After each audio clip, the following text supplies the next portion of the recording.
Hello, and welcome to another Volume 1 Community Live. Hello. Hope everybody's having a wonderful Wednesday day. We got a jam-packed Community Live for you today, and I'm excited. I'm feeling good. I'm exploding. How are you feeling today, Megan? I'm feeling good as well. That's good. That's always really good. Sometimes I don't feel good, but the show must go on. Today, however, I feel great. However, I feel good. Yeah. Today. I got my One Piece live action hat on today because we're going to be talking about the new showrunner that was recently reported on by, Deadline, Variety, all the major outlets. The show will still be show-ran by Matt Owens, but co-show-ran with someone new. So we're going to unpack that a little bit later. We're also going to be doing a Centuria follow-up, talking about the Kaiju number 8 anime. We watched both of the episodes that are out, and we have thoughts. A lot of thoughts. Thoughts on the OP and ED for sure. I'll tell you that. To me. I don't know. I just wanted the people to see you. The Look Back trailer also came out. We never got a chance to really talk about that. Definitely want to talk about that. The Yuri on Ice movie, not happening. Officially not happening. That's so cruel. I'm still recovering. You don't have to say it like that. It's not happening. So, like, officially. the Yuri on Ice studio is not happening ever. Yeah. They decided, you know what? Fuck it. Yeah. Let's pull the plug. So that might be Megan's rant corner today. Who knows? Who knows? And then, of course, we're going to talk about the OPLA Season 2 stuff. And potentially, maybe, possibly at the very end, some Wolverine Deadpool stuff. Because that second trailer just dropped and we got a lot of Jackman in that. A lot of Jackman. And I'm excited. Hope everybody's doing good today. I just want to welcome some people who are here live. Shout out Swaboosh, Leslie, DJ Warready, Nat, Eddie. If you guys are watching this later, by the way, and not live, then hopefully there will be some timestamps below for you to navigate sections of this episode a little easier. Obviously, we can't do that live, but after I've been trying to stay on top of it. I've done it for the last 2 community lives. I'm going to try to keep it up, but I will slip eventually. But this one should have those on it. Let's see who else we got. Thomas Paladin. A lot of beautiful faces in here today. Money, I see Money Beans. Let's go. All right. So I guess let's just start off with a quick Centuria follow-up. We're going to get to the OPLA Season 2 stuff, but we have 2 manga-related things that we want to get out of the way before we start getting to some other things. And these 2 things feel like they go together really well. So let's just do a very quick Centuria follow-up. Megan, we talked about it before. It's a newer series, a dark fantasy series done by an assistant, I believe, of Fujimoto's, who seems like, he has his hands in everything or plays a role in everything. We read the first chapter. Only the first one was out last time we talked about it, and we couldn't praise it enough. We enjoyed it thoroughly, compared it to a Berserk, compared it to a Vinland, like if those 2 had a baby. But the real question was, how was it going to continue past that first chapter? It could have sucked. It could have bombed. But luckily, it didn't. Megan, how did you feel about the 2 chapters? I mean, it is very early on. Mm-hmm. We're only 3 chapters in. It could still suck. Bomb. It could still, things could happen. Not a lot has happened yet. But everything that I've read, I've enjoyed. I don't want to give any spoilers away, but for everyone here who loves muscle mommies, we got one. Shooty. Oh, we got one. Shooty. Centuria delivers in that department. If you're, there's so many series. She really reminds me of, I think her name is Noi from Doro Hidoro. Oh, yeah. Mm-hmm. You're talking about the dumpling. No, not her. Oh. She's muscle mommy, but there's a musclier Oh, mommy. I know. Yes. You're right. She's one of the characters that wears those masks with the heart mask guy. Yes.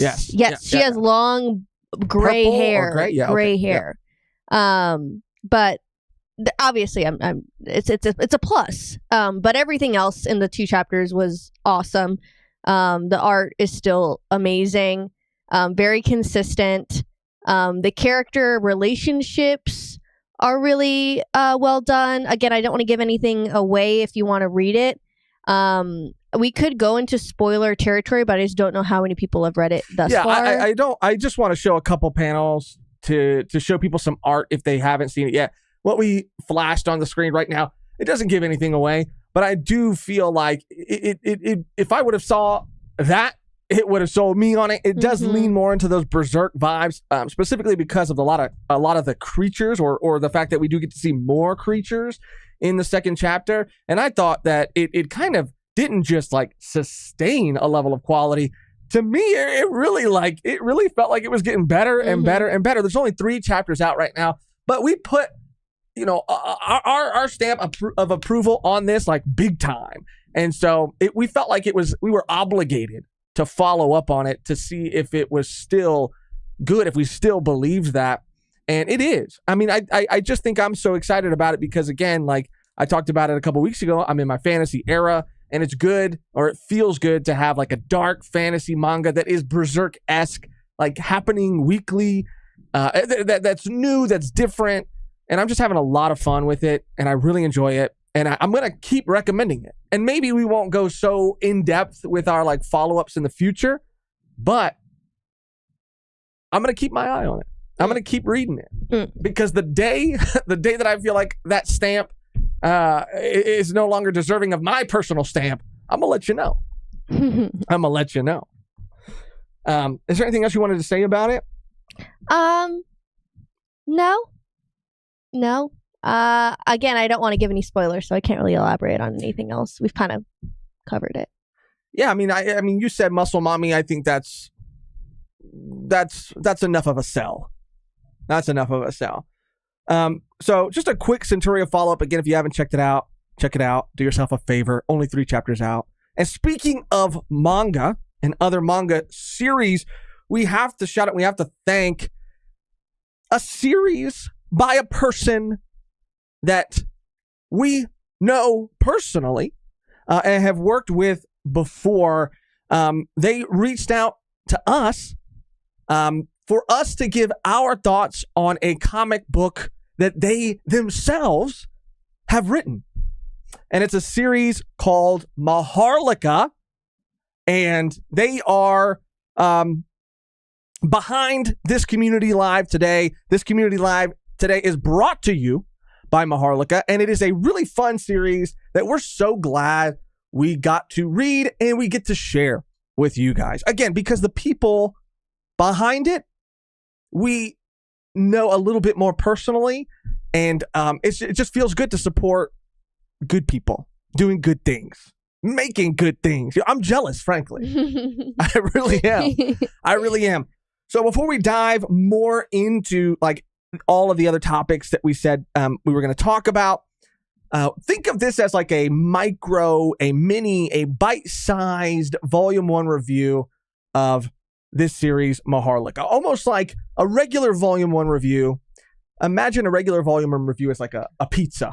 Okay. And this is like a bagel bite. Because bagel bites are still bomb. They are. I was thinking more like a Hot Pocket. Oh, interesting.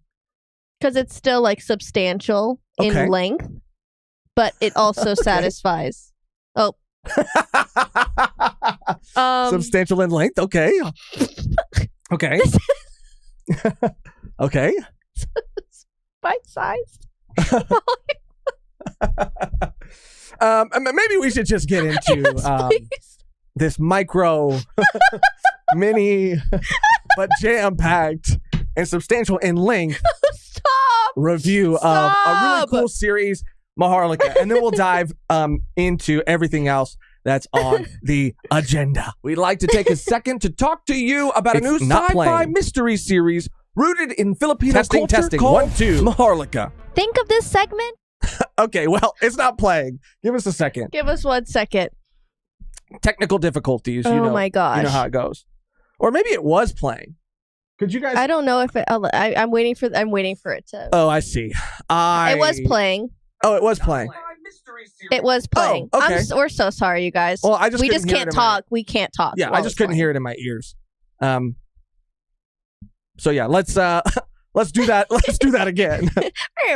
We'd like to take a second to talk to you about a new sci-fi mystery series rooted in Filipino culture called Maharlika. Think of this segment as a bite-sized Volume 1 review. Over a century after winning its revolution against Spain, the Philippines sits at the heart of a global superpower that is tearing apart at the seams.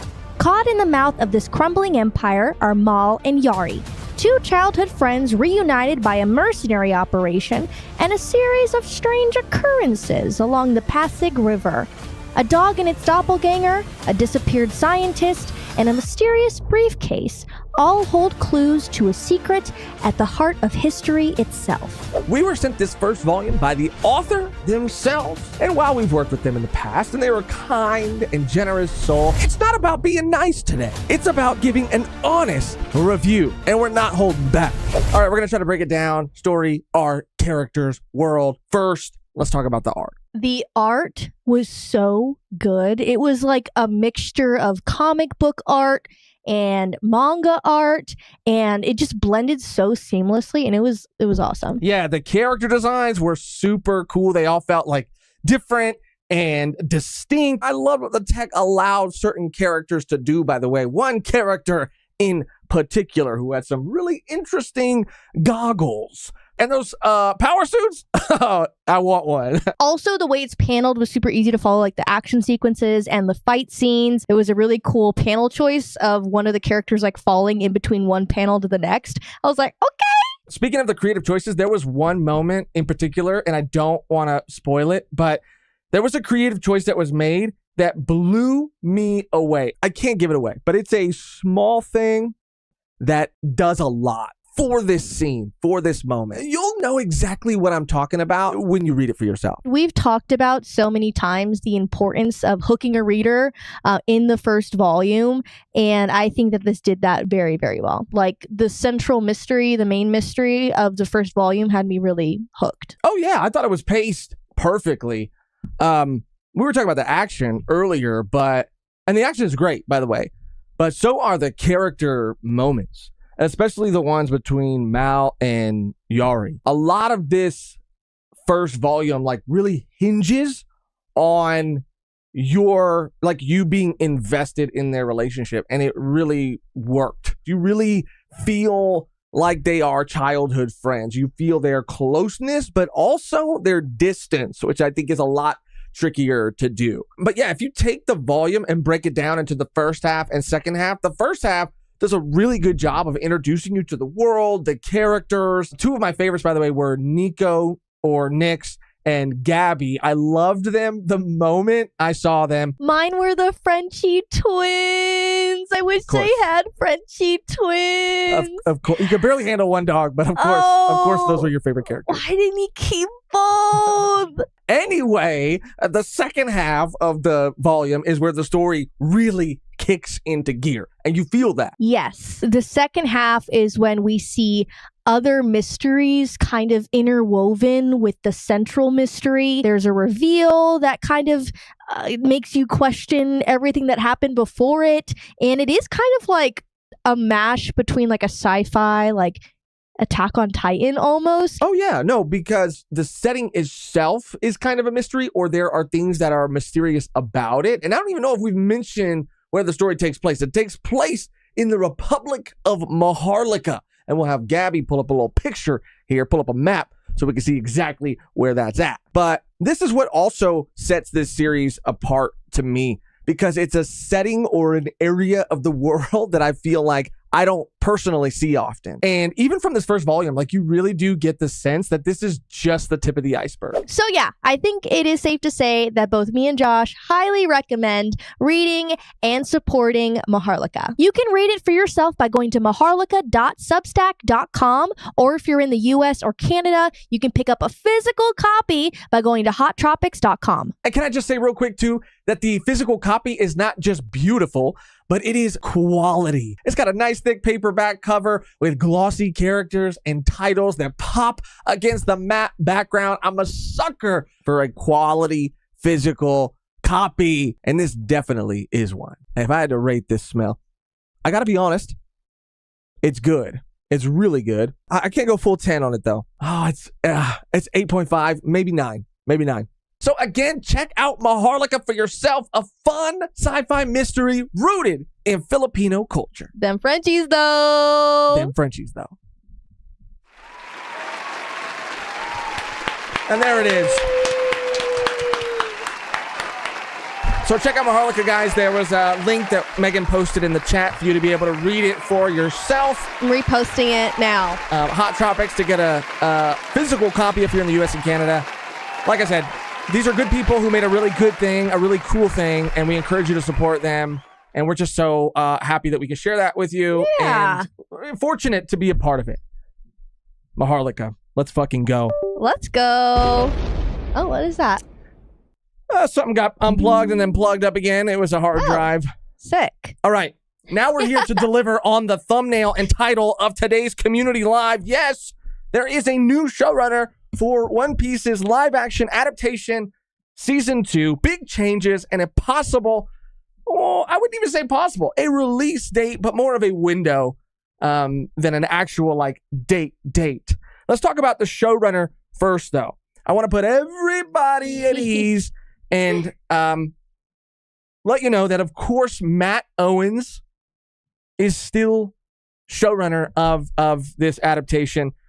However, he was working with Steve Maeda during season 1. Mm-hmm. Steve Maeda, however, as of what was reported, I think yesterday, has been moved to the executive producer role. Yes. And they have brought on a new showrunner.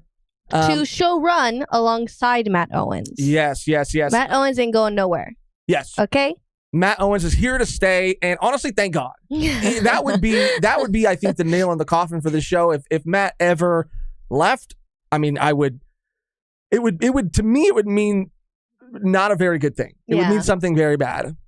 But his name is Joe Trax. Trace. I made the mistake. Read. I made the mistake that Jesus. Randy said to not make in his tweet. So I just want to pull this up. This is from Randy, who tweeted about this, and we have some other things that we're going to look at. You really did. It specifically says in Randy Troy's tweet, Trace, not Trax. And you just immediately It's almost like you should have put Josh right after that. Josh, please fucking read, because I know you have a problem. So yeah, this was tweeted by Variety. The One Piece live action series at Netflix is bringing on Joe Trace to serve as a new co-showrunner for season 2.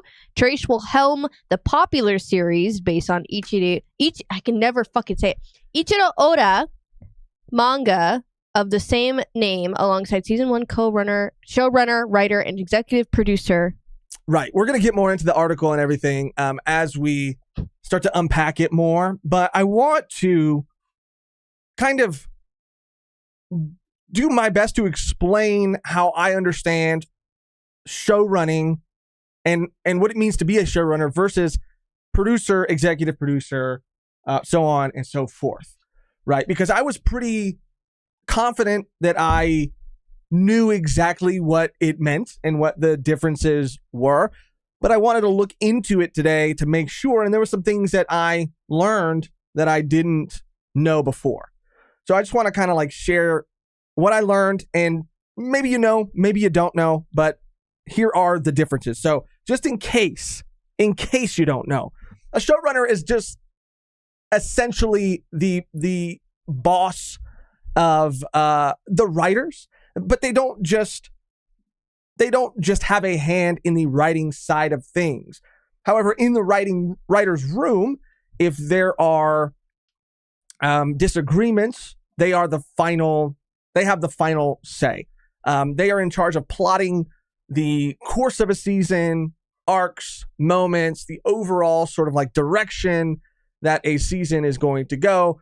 And of course, there are individual writers who like write individual episodes from there. But if there's ever any disagreements in the writer's room, the showrunner who has the vision will step in and have the final say. They do go and make appearances like on set. From what I understand, it's not even unheard of for a showrunner to be kind of involved in an edit and involved in casting. They don't have final say necessarily in things like casting or maybe even things like production.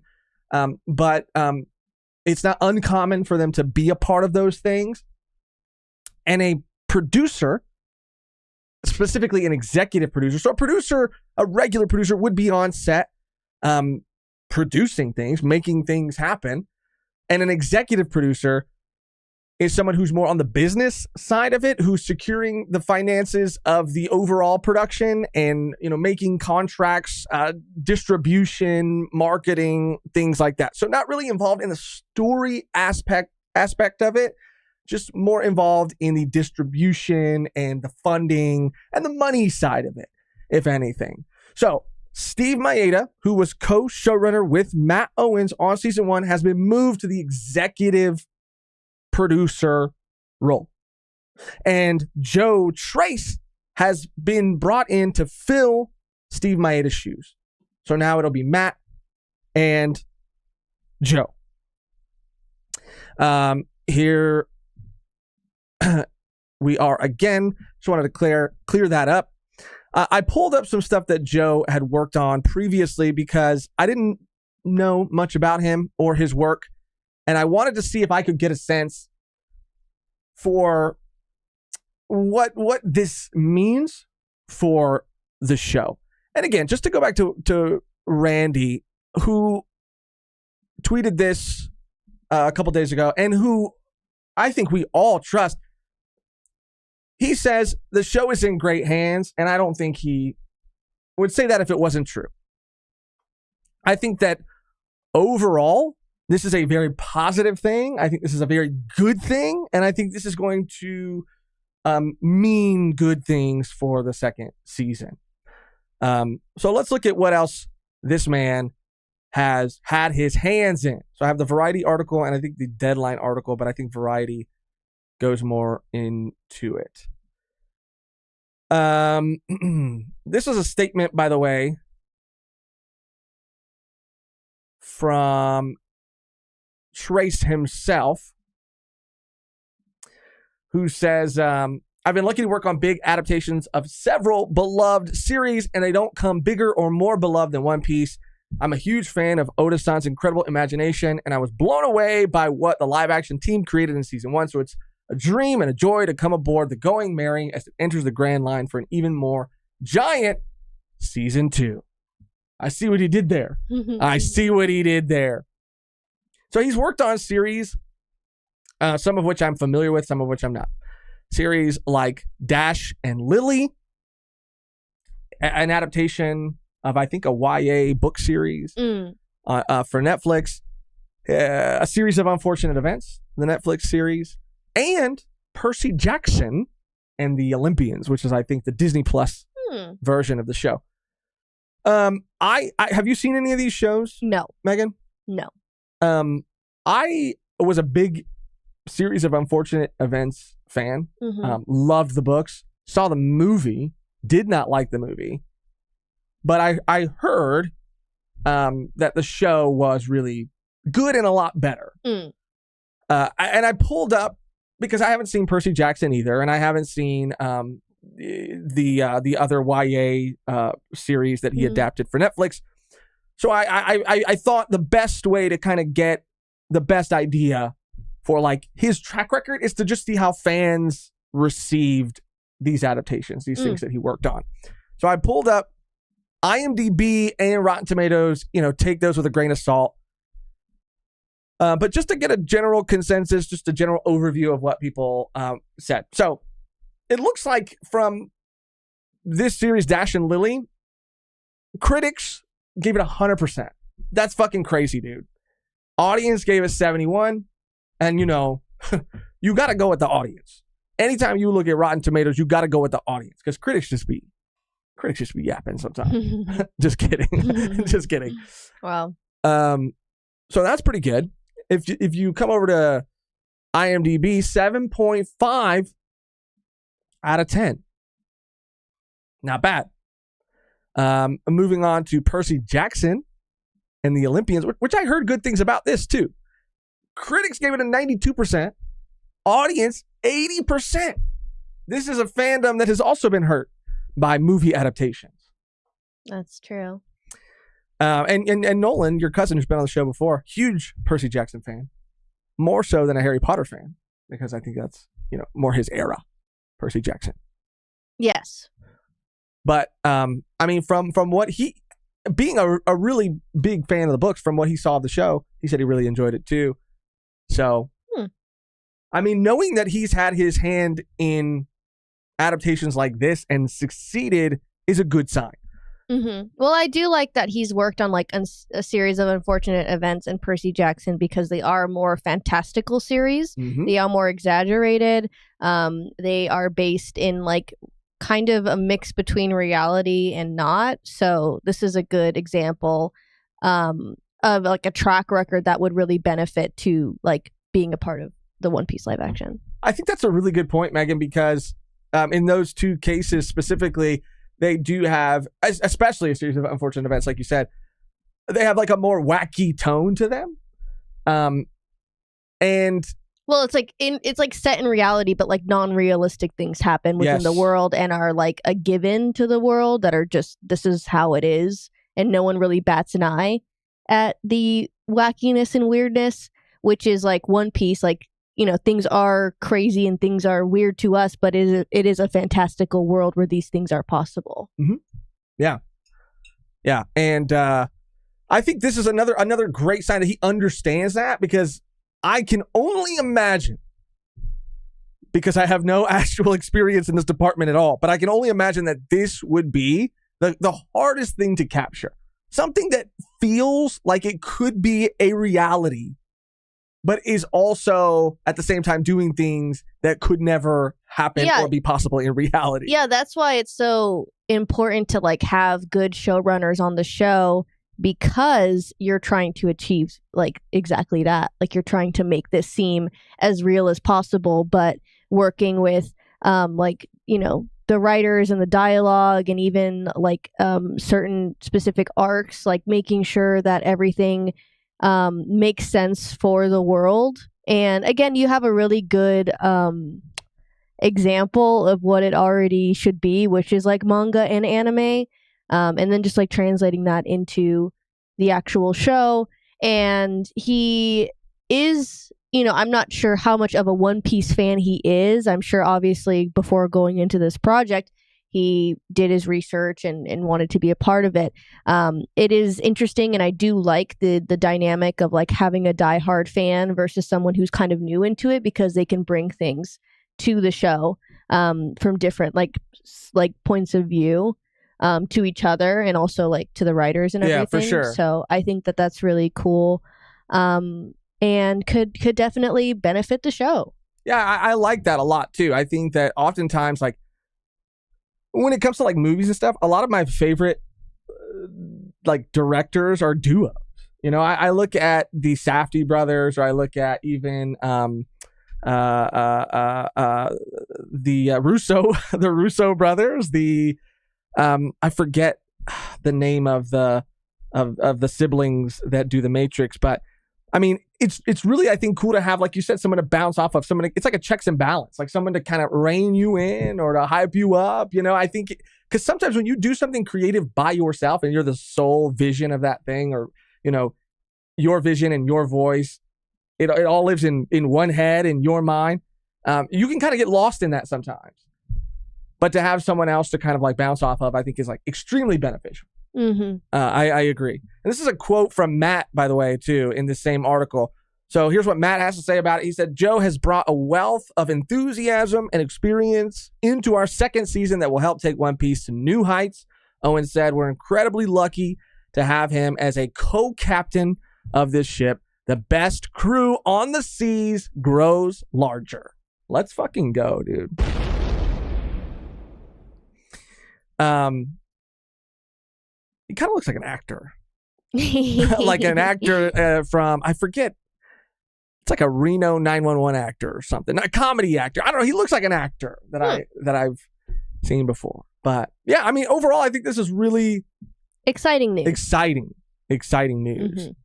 Mm-hmm. Again, it's just interesting because we also get, and I believe this article or the other article, let me just make sure. Let's see. We also get the date, the release date. We get a little bit more on when we can expect things. So this is from actually Deadline. And according to the Deadline article, it says here, filming on season 2, and this has been reported by multiple sources, filming of season 2 is expected to start June of this year for a 2025 premiere. So if they stay on a similar track, then we could be getting season 2 in August, towards the end of August, September, October, around that time in 2025. I only say that because season 1 was released August 31st of last year. And oftentimes, in doing research and comparing other releases of other series, they have always sort of come out on or around the same month. Mm-hmm. And oftentimes the same month, with the exception of maybe one season. However, I think what makes this season a little different and harder to dial in exactly is the strikes. I think that the strikes definitely threw a bit of a wrench into the production schedule, obviously.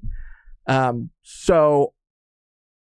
again, and this is from interviews that featured Steve Maeda, from what he said in those interviews, there was some amount of work being done on season 2 already. So how big of a wrench the strikes threw into it is yet to be determined. However, I would, in my best guess, based on the releases of everything else that I've seen Netflix put out, I would say it's definitely 2025. That seems to be almost all but confirmed. I would say between August, September, October of 2025 is when we'll get season 2. And so you can kind of backtrack from that and start to piece together when that means we might get some casting announcements, when that means we might get a potential trailer. And we're in April, May. So it's still we're still a long ways away. Yeah. A very long ways away. But there was also some I'm almost certain fake casting stuff that was floating around. I don't even want to give it too much attention because I just don't think it has any merit. But watch me be wrong. I mean, if someone posted apparently a leaked cover page of a script or something, I mean, saying that they're a certain character, and I just don't buy it. I think it's a cheap trick for relevance, or to just get people talking about, because I mean, I didn't know who this person was. I mean, they're a famous person, but I didn't know who they were until they started posting about this. And they acted like it was an accident. I think it's all calculated. I think it's all fake. I think it's all bullshit. I don't think we know anybody who's anybody yet, officially yet. And I wouldn't trust anything yet either, because this is the stage where I think a lot of fake shit is gonna come out to get clicks, to get people interested. Variety, Deadline, these are extremely, extremely reputable outlets. So I mean, and then of course you have Randy, who's backing up at least the showrunner thing and giving saying very nice things about him, and Matt saying very nice things about him. So yeah, I mean, this is the first real season 2 stuff that we've gotten that's like super official outside of the Jacob Usopp video. But this is big. This is really, really big because a showrunner can really shape a show. I mean, they really can. Yeah. And the same thing seems to have been happening over on another Netflix adaptation, the Avatar series. The same exact thing happened. Albert Kim was the, I believe, main showrunner. And what's interesting about that is that he got shifted to executive producer, and he actually went to go work on Percy Jackson, I believe. The same Disney, they did a trade, I guess. The same Disney Plus show that Joe is from. But they've kind of adopted to replace him someone who I think is going to, in terms of the Avatar show, who's going to do a really good job and make that show better. Because the longer, like I said, that show has sat with me, the more I the less I enjoy it. Mm-hmm. Season 1 of Avatar. So it's just going to be interesting. And I think, again, comparing these two shows, right? Comparing One Piece and comparing Avatar to see, like, now that you know this, right? Because this is what I like to do. Now that I know that there's a different showrunner on season 1 and season 2, I like to look at season 1 and season 2 and see, like, what I feel like has changed. For the better, maybe for the worse, but just so I can get a sense of, like, how much control and how much control a showrunner has on the final product, I guess. But yeah. What about you, Megan? Anything else you want to add about that? No, I think we summed it up. Yeah, that's pretty much our thoughts on the subject. What do you guys think about it? Yeah, what is everybody else thinking? Where are you guys at on it? Again, I really do think it's a very good thing. A very, very, very good thing.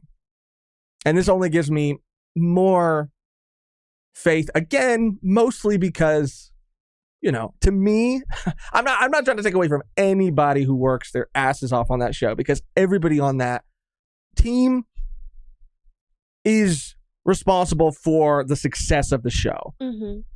But again, I would be more concerned if Matt left. Like, that to me would be way crazier. Like, Steve Maeda leaving and being replaced by somebody else, to me, does not matter because Matt's still there. Personally, that's just me. Doran Rostuvia said, but it also seemed like Maeda wanted to push a lot of stuff that people didn't love. Maeda has been on record, like I said, in a couple interviews. There were a couple interviews with him that went kind of viral that were floating around because he was talking a lot about the changes that were made in season 1 and just certain things that were fought for. And so I think people had different opinions about that in terms of, like, the audience. But I do get the sense that, I don't know, at least for me, I will say, luckily, those things worked, in my opinion. And I think, like, most people, they worked for most people. I would say, like, the inclusion of certain characters a lot sooner or for a lot longer, luckily they worked. But I think that's best case scenario. I mean, you could have someone fighting for something passionately that doesn't work. But yeah, Gabe said if Matt left, that'd be a red flag. Huge red flag. Huge red flag. Even Leslie saying, yeah, the Garp stuff, while I don't hate it, I still don't really love it. Now that time has passed, Megan, like, it grew on me. It did grow on you? Well, at first I wasn't really a fan of, like, the I'm big mad Garp introduction. Yeah, you had a strong reaction to that. The first time around. Because when I think of Garp, like, yeah, he's you know, respectable and he's a very strong person, you know, in the world of One Piece, and he should be respected as such. But I mean, that guy's a goofball. He has his flaws, like beating kids, but he is ultimately, like, a very, like, happy, you know, kind of, like, go with the flow kind of bro. Like, he does things that other officers are like, okay, Garb, come on, like, be serious for like one fucking second. I don't know. I just saw him more, as a person who is like, let's just go, like, let's just roll with the punches. You know what I mean? Yeah. Do you agree? I kind of had a similar, I think, reaction at first, but I think he grew on me a lot faster. Yeah. And I have been on record saying that I think overall, like him and like the Kobe Helmeppo stuff, like, yeah, for me personally, like really, really work. And we've seen the show multiple times because we've shown it to people. And it just made me appreciate them, I think, obviously more than that portion of the series when I had read it the first time around, because they're just not as in it.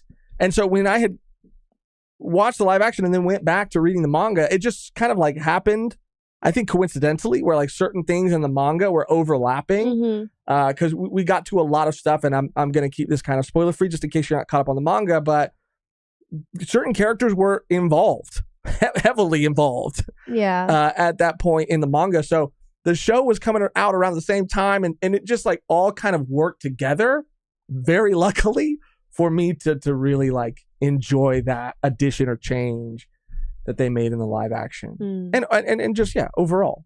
I enjoyed it. I mean, I know it could have been filled with like other things, like following like the exact, like more exact to the events of the introductions to the like cast that we have now. But I enjoyed it. It made it feel like something different. It made it feel like, oh, this is One Piece, but with a little extra sprinkle. Yeah. Which is good, which I like. I love a 1-for-1, but they're kind of implementing a different storyline to showcase this character that like we love to, and showcase this like cover stories, these cover stories that we, canonically know are but it's just elaborating on them and feeling more of a connection to them, and that plays into the themes too. Yeah, and really like drives. I just wasn't necessarily the biggest fan of like Garp being portrayed as like this like fucking super tough guy, because that's just not how I see him. We saw a little bit later when he's like laughing and like stuff, but that's who he is. Like I would have that all the time. Yeah, I would have I understand that they had to play it off like this is who he is. But I would have loved to see more.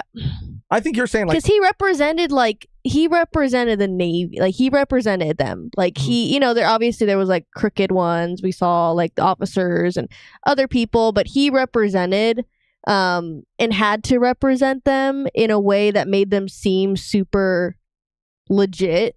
Sure.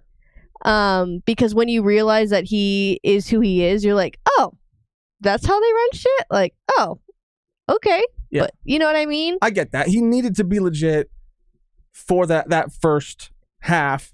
And what you said, because in the last couple of episodes when he has that like standoff against Luffy in the live action, like that's when you said... It was so intense, but that's when you said like, that's Garp. Like, that's Garp.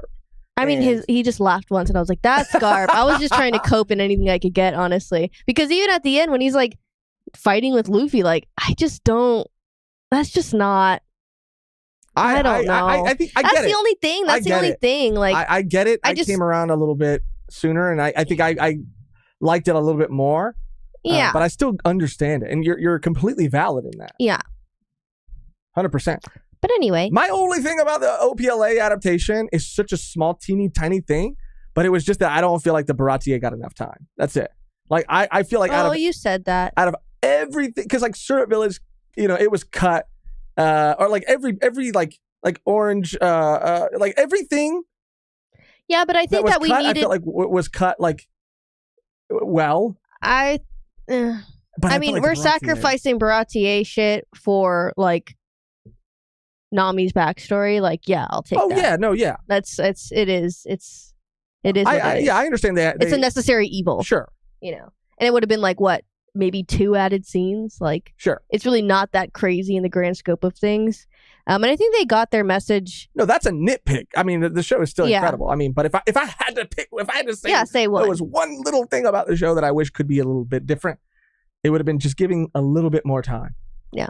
To the Baratie. And it is interesting. I mean, we've talked about this before, and it's just like kind of getting reminded of like everything that happened in like the events of season 1. But I think about like potential other romances that could happen. One Piece, we do know that people have babies and have relationships and get married, but we don't necessarily see like contact, if that makes sense. Like we see kisses, but when Kaya kissed Usopp, I was so caught off guard. I was like, this is what we're doing? Like we're gonna get more of this, not necessarily with Usopp, but like other characters. Like who's gonna kiss who? Who's gonna kiss? Are people gonna get kissed? You know what I mean? No, I mean more people are gonna mac down. Like I know people fuck. Like I know, but and we're gonna not that I'm trying to see. We're gonna see it. But we saw Helmeppo's ass. Like, is there more nudity? Are we getting more nudity? Yeah, we might get another character's ass. We might get another character's ass. But I was like, wow, okay, interesting. Interesting. Sorry, I was trying to pull something out. I can't find the picture of it. I don't know why. I can't find a clear picture. But I was thinking about this the other day. What? You know, young Shanks in the crowd. Sure. During Roger's execution. Looks like you? No, he looks like fucking Kev. Like Kev D-O-G. To me, think that looks more like you. I think it looks like Kev. I think this is Kev. I mean, he doesn't have glasses. He doesn't have dark hair. But something about his facial structure. It looks like you without a mustache. Okay. All right. Fair enough. We'll start a poll. Kev or Josh without a mustache. Or no, it looks like you as a 12-year-old. That's not what I looked like when I was 12. I'll show you pictures of what I looked like when I was 12. What I looked like. All right, I think we got Megan just wants to see Robin and Frankie kiss. She's pushing the agenda hard. I think we got one super chat from Conrad Corbel. Losh for real. Shout out Conrad. Josh looks like he's going to storm the Capitol, and Megan looks like she works for a fashion brand. That's usually the vibes that we bring to the function. Yeah, I mean, I don't like that I bring that. And you're saying that's the vibe I usually bring to the function. We like when people see us when we go to the function, they say, "Oh, it's that guy who stormed the Capitol, and it's that girl who owns a fashion brand." So you are a terrorist. Meanwhile, I am a boss bitch.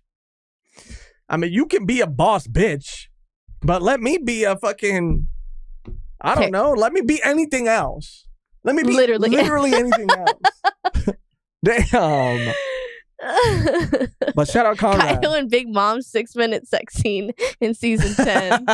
Oh my god. You guys aren't ready. You guys aren't ready.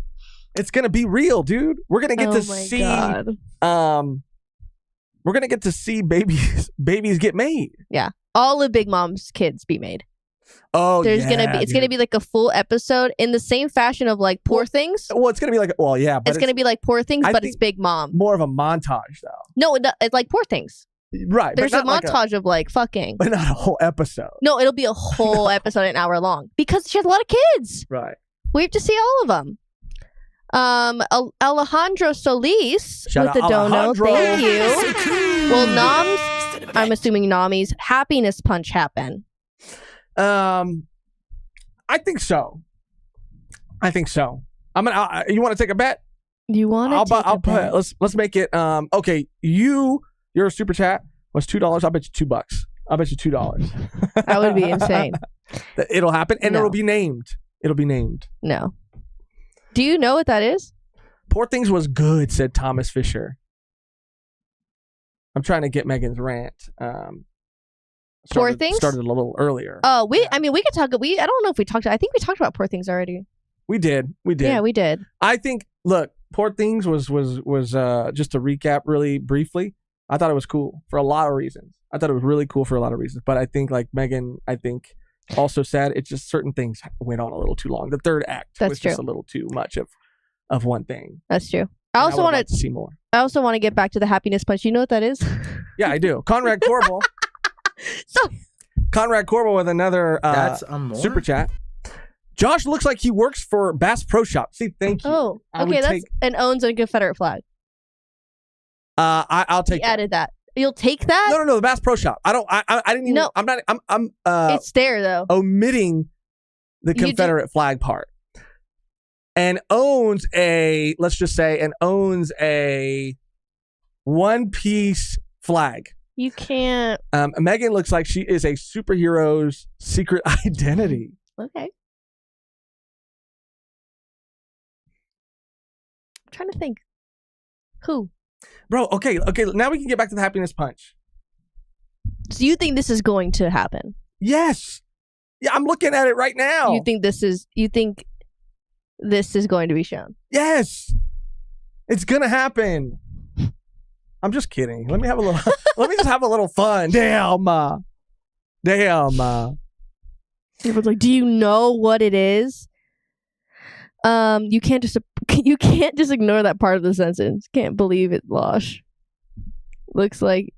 Josh looks like his dad owns an AC company. What are these super specific roasts? Where are they coming from? Tiberius, that's like really specific but really good, and I feel like I'm really looking at myself right now, and I could see you look like you smell like coolant. Is that a Megan original right there? Yeah. It also works. That's also good. Like coolant. Okay, well you look like you fucking work at one of the fucking like kiosks at the mall or something. Make a bank? Maybe, I don't know. Do they make bank? They do. What proof do you have of that? If they're persistent. And I'm walking around. I'm doing my rounds. I'm chasing people. Come back. Come back. Buy my product. It's the hat, said Chicken. It's a One Piece. It's a One Piece live action hat. Okay, I'm trying to support the show, and I get called freaking. Wow, there's a lot of roast. Please send in your best Josh roast. We would love to read them. Yeah, how about that? What did I just say? We would love to read them. Right, I said rate. Beans with the dono. Thank you, Beans. Shout out, Beans. As a Kaya x Usopp believer, Kaya Usopp shipper, the agenda has never felt more real. Yeah, I am as well. They are very cute. I just did not expect that kiss. You didn't. I did not expect that kiss. I was like, no way. Yeah. I didn't expect it either, but I was not complaining. I was not complaining. I stand them as well. Yeah. And I don't really think there's anybody else that, Usopp should be with endgame other than Kaya. Conrad Corbel with the dono. Thank you, Conrad. Oh, no, that's okay. Josh looks like he is a model for the Militia Monthly. Megan looks smart and cool. Megan looks smart and cool. For Militia Thank you, Monthly? Conrad. It's so funny. Why can't it be like for you can replace them. Mustache Monthly. You can replace them. Josh looks like he is a model for Mustache Monthly. You can replace and Megan them. looks smart and cool. Thank you, Conrad. You can just switch them. I'll be in Militia Monthly. Megan Militia Monthly. Megan Mega Militia Monthly. Jonathan R, thank you for the dono. Just coming in and seeing what Josh and Megan look like. So Josh looks like he joins in a meeting. Joins dads in a meeting at Home Depot to see what appliances are good. And Megan looks like she's Lisa Kaib, just hiding her Hestia twin tails. Thank you, Jonathan. So Thank you. Thank you, Jonathan R. The Hestia twin tails made it. I do look like I would be reviewing like microwaves and shit. You know, I do reviewing them. like I have a channel. No. It's An appliance review channel. It's like you just stand around Home Depot and you're the guy who like waits for someone to be looking at something for a little bit too long, and you go, "Yeah, I had one last year."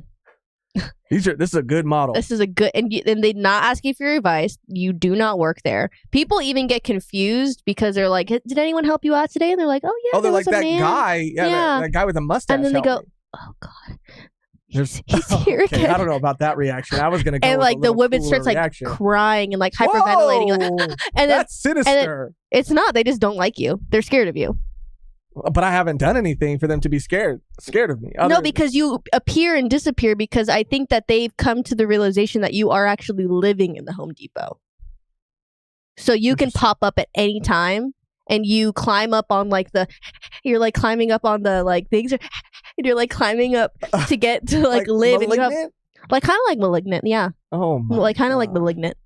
And they're scared of you because you're like a urban legend. Like you will disappear for months and then you'll just pop up and they just don't know how to get rid of you. They've tried everything. Am I selling like, you know, machines, appliances? No, you are. That's like, I think they even offered you a job and you turned it down because you just wanted to be like pro bono. Oh, okay. Yeah. That's why it's even more I believe sinister. in these products and I believe in helping people. Yeah. That's pretty good though. I mean, I was a little concerned when you said that I brought tears to women's eyes, but when you said that, like, you know. No, you're helping, but they don't like you still. Everyone that works there doesn't like you still. All right. They're scared of you. Okay. You're like Malignant. You said it yourself. All right. A couple more coming in. Let's see. Conrad. I'm exploding. Shout out Conrad. I can't fucking wait to read this one. Josh is handsome and funny. Wow. Thank you. Megan looks like she can read. Thank you. Which I'm assuming implies that I look like I can't read, but I can. So thank you for that, Conrad. I do like the handsome and funny part. Even though it doesn't feel genuine, I will accept it. Quattro. What can I say? He's an awesome guy. Josh looks like he charges too much for an eighth. Now that's just entrepreneurship. That's just being a good businessman. Yeah, that's just good business right there. Man, they are really coming in, huh? We got That's a more? Ocelot 231K, 231K. Josh looks like the dad from Twilight. That's a compliment. Wow. You guys know what he looks like? That's a little too kind? Too nice? Let me show you. What's his name? Charlie? Charlie. That's a compliment, dude. That's a more. Twilight I don't know if I have a more anymore. dad. You should. Do I? Now, I wish I looked like this. But I'll take it. I'll take it every single day. That's a more? Even though I don't know if I necessarily agree, I'll take it. I'll take it. Beans. Shout out Beans. What can I say? He's an awesome guy. Josh is giving me Dale Gribble. And I believe Dale Gribble, is he the Reno 911 guy? Josh looks like my mom's boyfriend. Oh my God. Oh no, Dale Gribble is King of the Hill. Oh, you kind of do though. Let's put a mustache on Dale. No, you have to shave your mustache and get the like silver aviators. Do I have man, I thought I had sunglasses laying around like that. Let me see. Hold on. I have those. They're not it's they're not not the same. I don't know if it's gonna give the same. They're- I think you'll just look like a cop. Okay, let me just try. Jonathan R, thank you for the dono. Let's go. Josh looks like he volunteers at Home Depot and the managers tried to hire them but said no, do this for the love of Home Depot. And Megan looks like she has to apologize for him all the time. Megan does have to apologize for me all the time. That part is true. All right, here we go. This is the reveal right here. Am I giving Dale Gribble now? No, this No. looks not anymore, huh? Not anymore. No. You look like you are hauling a wagon full of chairs and water and snacks to like your child's soccer game. I'll take that. I mean, I'm a good dad in that. Shoot. In that situation. In that situation, I'm a great dad. But you look pissed doing it. Okay. Why you have to add? Because those glasses just make you look pissed. Like if you're just straight facing it, you just constantly look pissed. Let me see. Dale Gribble is also, I'll also take that. I feel like I look like the Terminator. Even though he got cooked by John Redcorn, I'll take that. You look fucking cool. Give me my fucking money. You look like a Kardashian. That's how they sound. Right? It's pretty good impression. That was a really good one. I know. I kind of scared myself. I thought I was getting possessed by the cash. Did you read all of these? I did not read Quattro's. Okay, here we go, Quattro. I'm just debating what to give Quattro. I need the max win. Megan looks like she can scam, like she scams old folks. Damn, that's sad. Yeah, I could see that. I could see that. I scam regular people because you are, like, your energy is very like kind and you're very like nice, but you're a schemer. I don't scam old people. You're a schemer and a scammer. No. Conrad. Let's give Conrad. Oh my god. Josh looks like he can take a compliment, and every time I am nice, he thinks it's fake. Conrad, well, that's because you fire off about 10 insults and then throw in one compliment. What am I supposed to believe? That's like if I showed up at your front door every single day and you punched me in the face every time I answer the door, and the one day you don't, I flinch. Okay? Am I the crazy one? They're like, why did you flinch? I didn't even hit you yet. Oh, I thought he was going to hit me. No, I thought, you see his hand? I thought he was going to like punch me. Man, this is not how I'm going to change the fucking name and thumbnail and title of this whole damn stream. The roast of fucking Josh. It's okay. Jonathan R. with a dono. Thank you, Jonathan. Shout out Jonathan R. With the glasses, Josh looks like the guy from Reno 911. The one in the hot pants. LOL. Megan gives Dupa Lupa vibes with the glass. I was Dua Lipa. I just call her Dupa Lupa. Thank you. That's a nice compliment. Thank you. We got the two Reno 911 guys right here. That's my favorite Reno 911 guy. What's his name? I forget his name too. Shorts. Short shorts. Yeah. Yes. Yeah. Yes. Love that guy. I'll take that because I like both of them. Yeah. I like both of them. God, that show's so good. Reno 911 was it's so good. Awesome. It's so funny. Show. Beautiful Lie. Whenever you guys want to react, talk about something else, or I thought you were talking about Reno 911. Because they are still flying. Josh looks like David Arquette, and Megan looks like I can't. I'm sorry. Megan looks like she's from the Institute. That's so funny. And you missed one from Just Eat Her Cake. Oh, I'm sorry. But go ahead. I'm sorry. We'll get to that one after. Finish your thought. That's like the Institute in Fallout 4? Because I do feel like a courser right now. Is that what they mean? Is that what a beautiful lie means? Or is that what you're putting on what they're saying to make it better? Just Eat Cake, though. Josh plus glasses gives the cop from Super Troopers. Let's see that.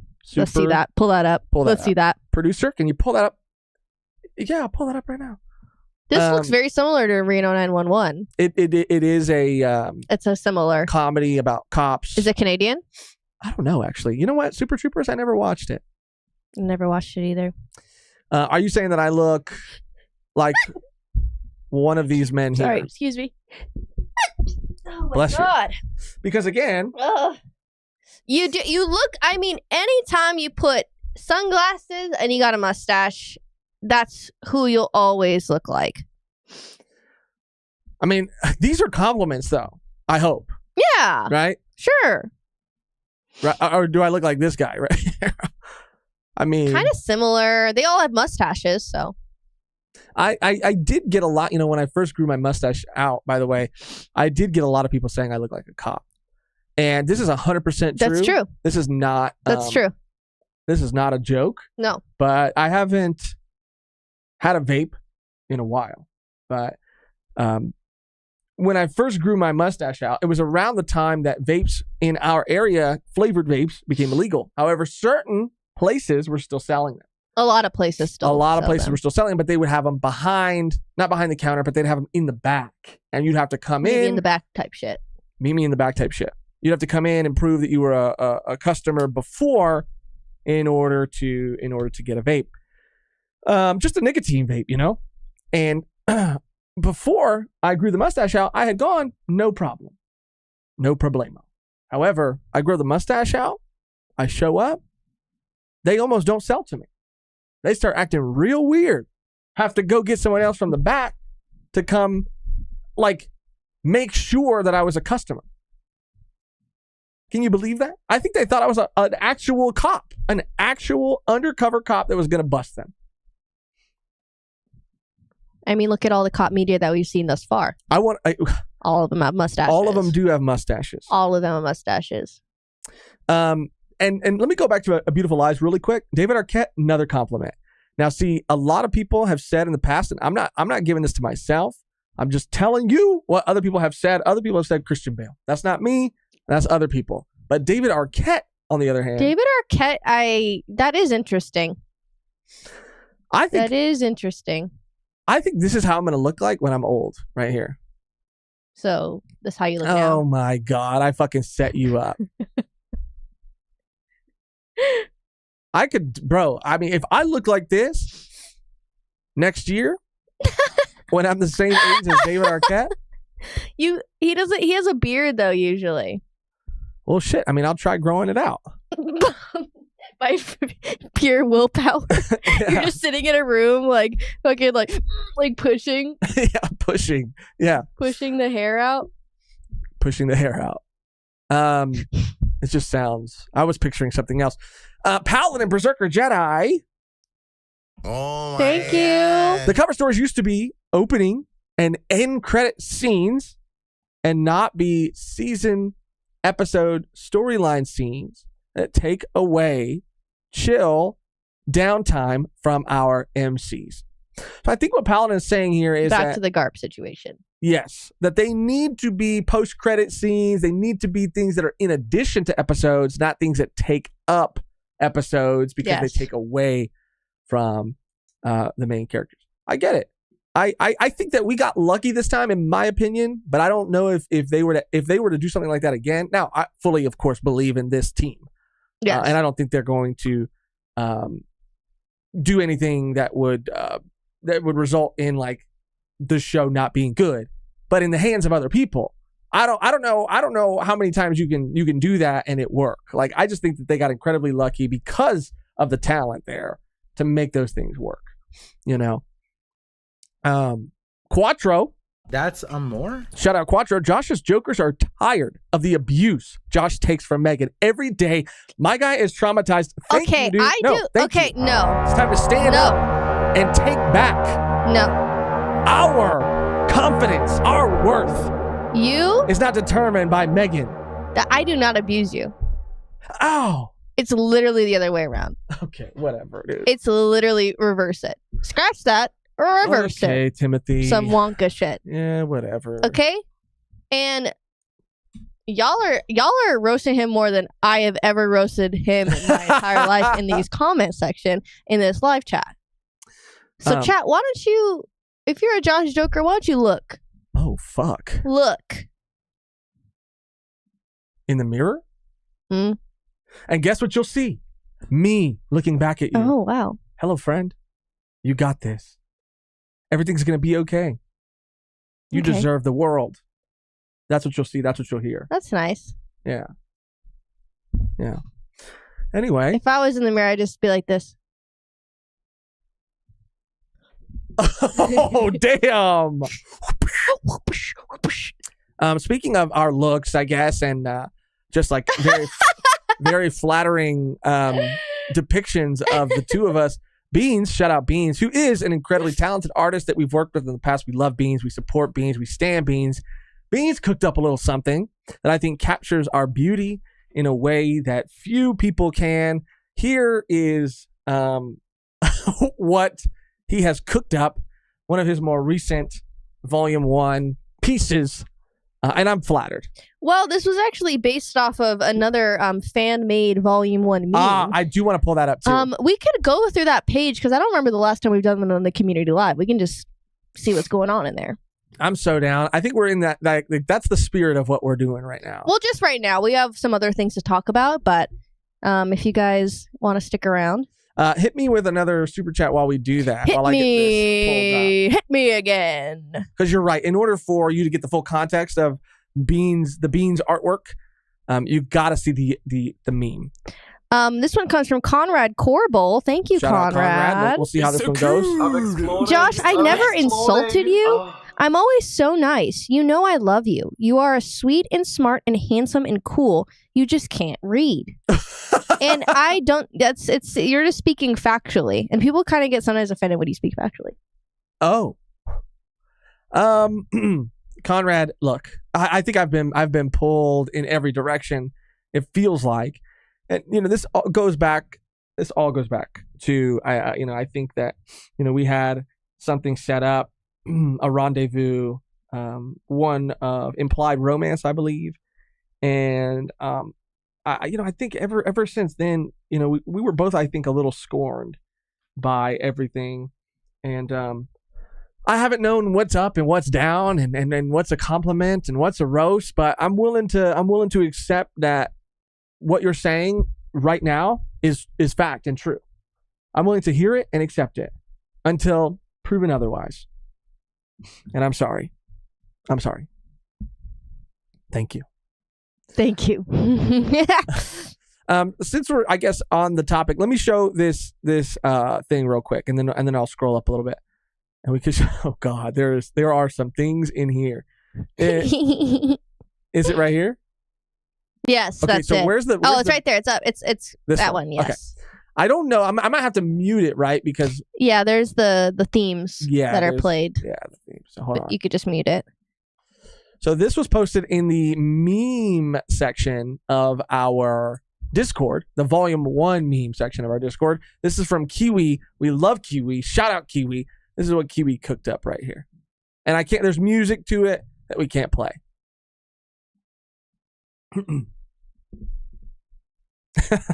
Beautiful.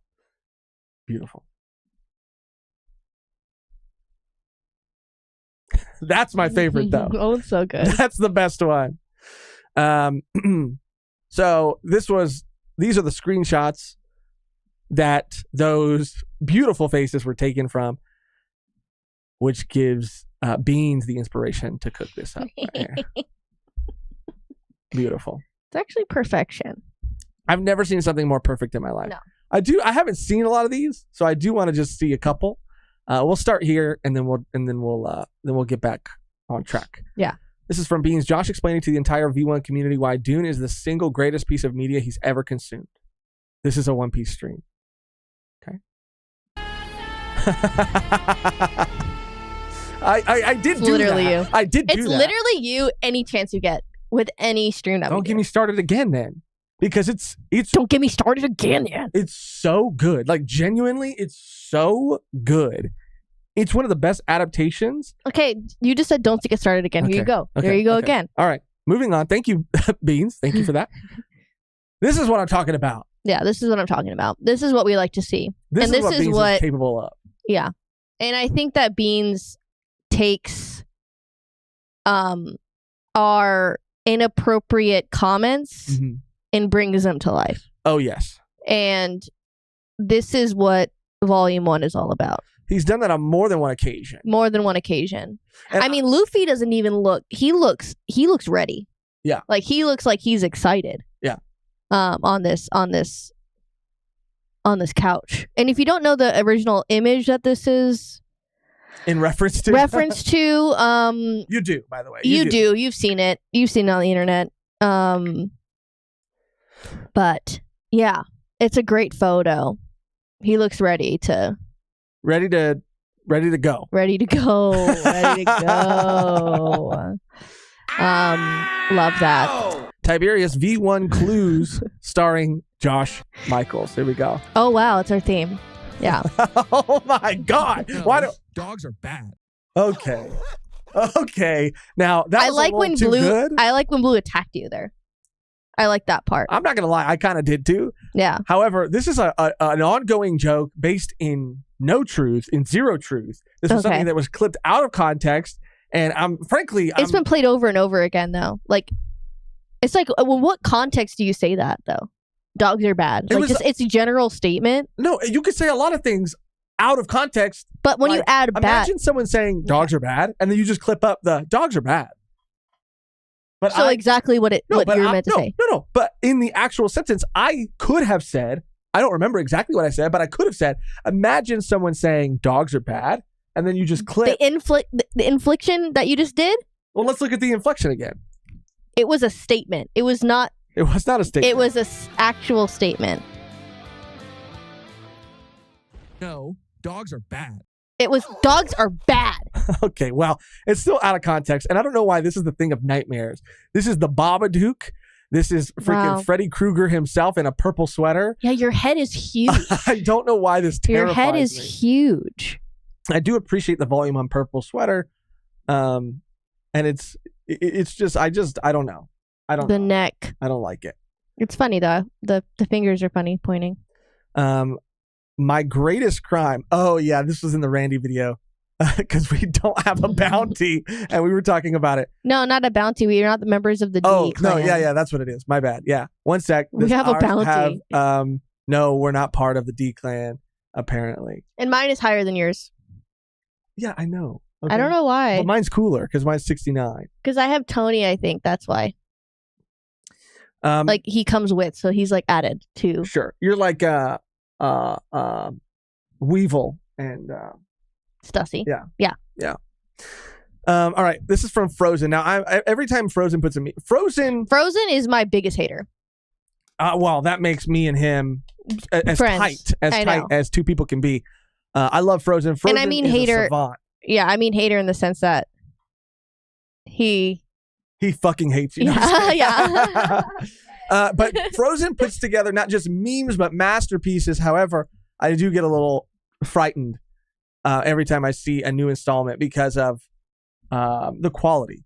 I think sometimes it's really high. It's high and it hits, and that scares me. Oh, okay. Already, dude, the quality. This is me talking about Steve last week, by the way. That's so funny. And you're just fucking mewing. I'm mewing. Oh, it's so funny, dude. You're just fucking mewing. That's art. Wow. And that was you pulling up the TikToks that I hated as well. You're mewing while you're like producing the show. I'm mewing while I'm producing. Beautiful. All right, we're just a little meme roundup right now. Meme roundup. Come on, it's time to play. You got. I don't Keep know going. what I was gonna say. No, that was good. Keep going. We got. I don't know the lyrics. I can't. I don't know how to change them. It's Woody's Roundup. If you didn't know, from Toy Story 2. Gotcha. I knew I recognized it. Yeah. Well, as like Toy Story's #1 fan, you should recognize it. Okay, let's catch up on some super chats. Damn. Toy Story 1, 2, and 2 is fucking great, by the way, a masterpiece. 3 are classics. You love 4. But 4 is also good and I think deserves some fucking love. 3? Can we read some super chats? Sure. Paladin says, Glenn Powell. Oh, shut up. Let me give him a sound. It's your kitchen. Glenn Powell for Smoker and Adria. Arjona? No, it's usually J's or usually H's. So Arjona? Arona? For Robin. I think we've looked these people up before. Glenn Powell. Why does it sound so familiar? I feel like I should know who they are. Let me look it up. Oh, he was that guy that had all the controversy with that movie with Sydney Sweeney. That guy. Yeah. This fucking guy. Yeah, right that guy. Here. I don't know, Paladin. I agree more with Adriana. I think she would be cool. I do think she would be cool too.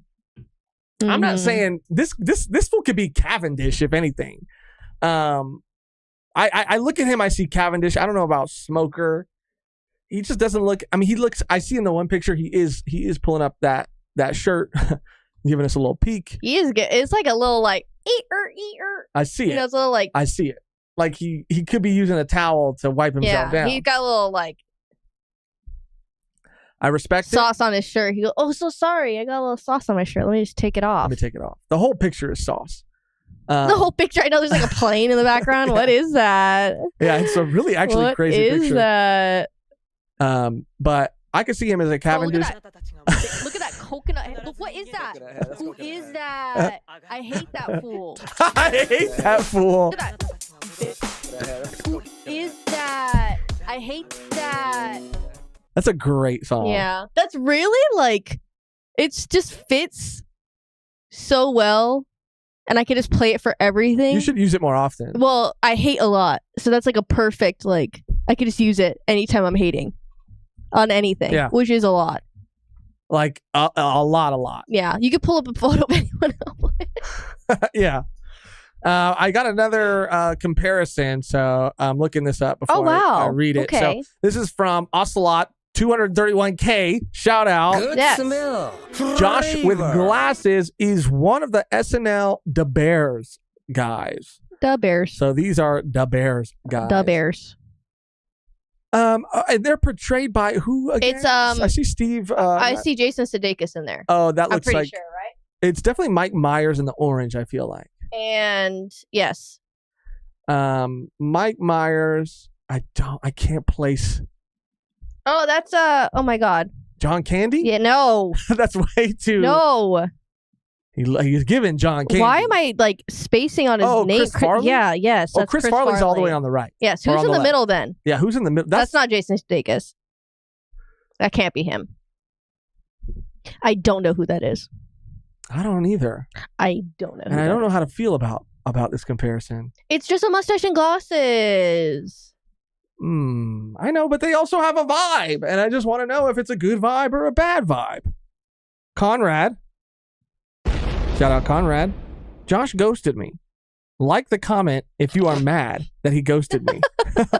You know what? Fuck it. I'll like it 9 too. likes. I'll like it too. I'll like it too. Jonathan R with the dono. Thank you, Jonathan. I'm exploding. Dune? Are we talking about Lisan Al Gaib Hestia Megan's autobiography? Preach, Josh. What is that? Josh Stilgar. Stilgar. Now, you would be one of those guys. Which guys? The bald guys? Yeah. It's not a compliment. Why? Why would I be one of those? Why would I be one of them? I don't want to be that. You have that one of their vibes. No, no, you can't just say shit. No. You can't. No, I would be. I am Josh Atreides, and we all know that. Oh, wow. Yes. Wow. All right. Fuck me, huh? I just turned into a fucking Comedy Central roast. Oh, did we get all of them? I'm sorry. Did we miss any? Sorry, it was a little chaotic there for a second. No, I think we're caught up. I think we are. I think we're caught up. I think we are. If we did miss any, let us know and we'll go back. Yeah, we got ocelots.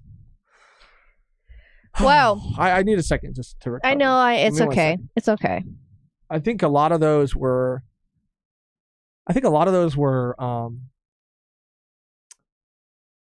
You know, not necessarily like bad, but I don't know if they were necessarily good either. And I'm just trying to center myself again. You know, I just got freaking gangbang. There's like one.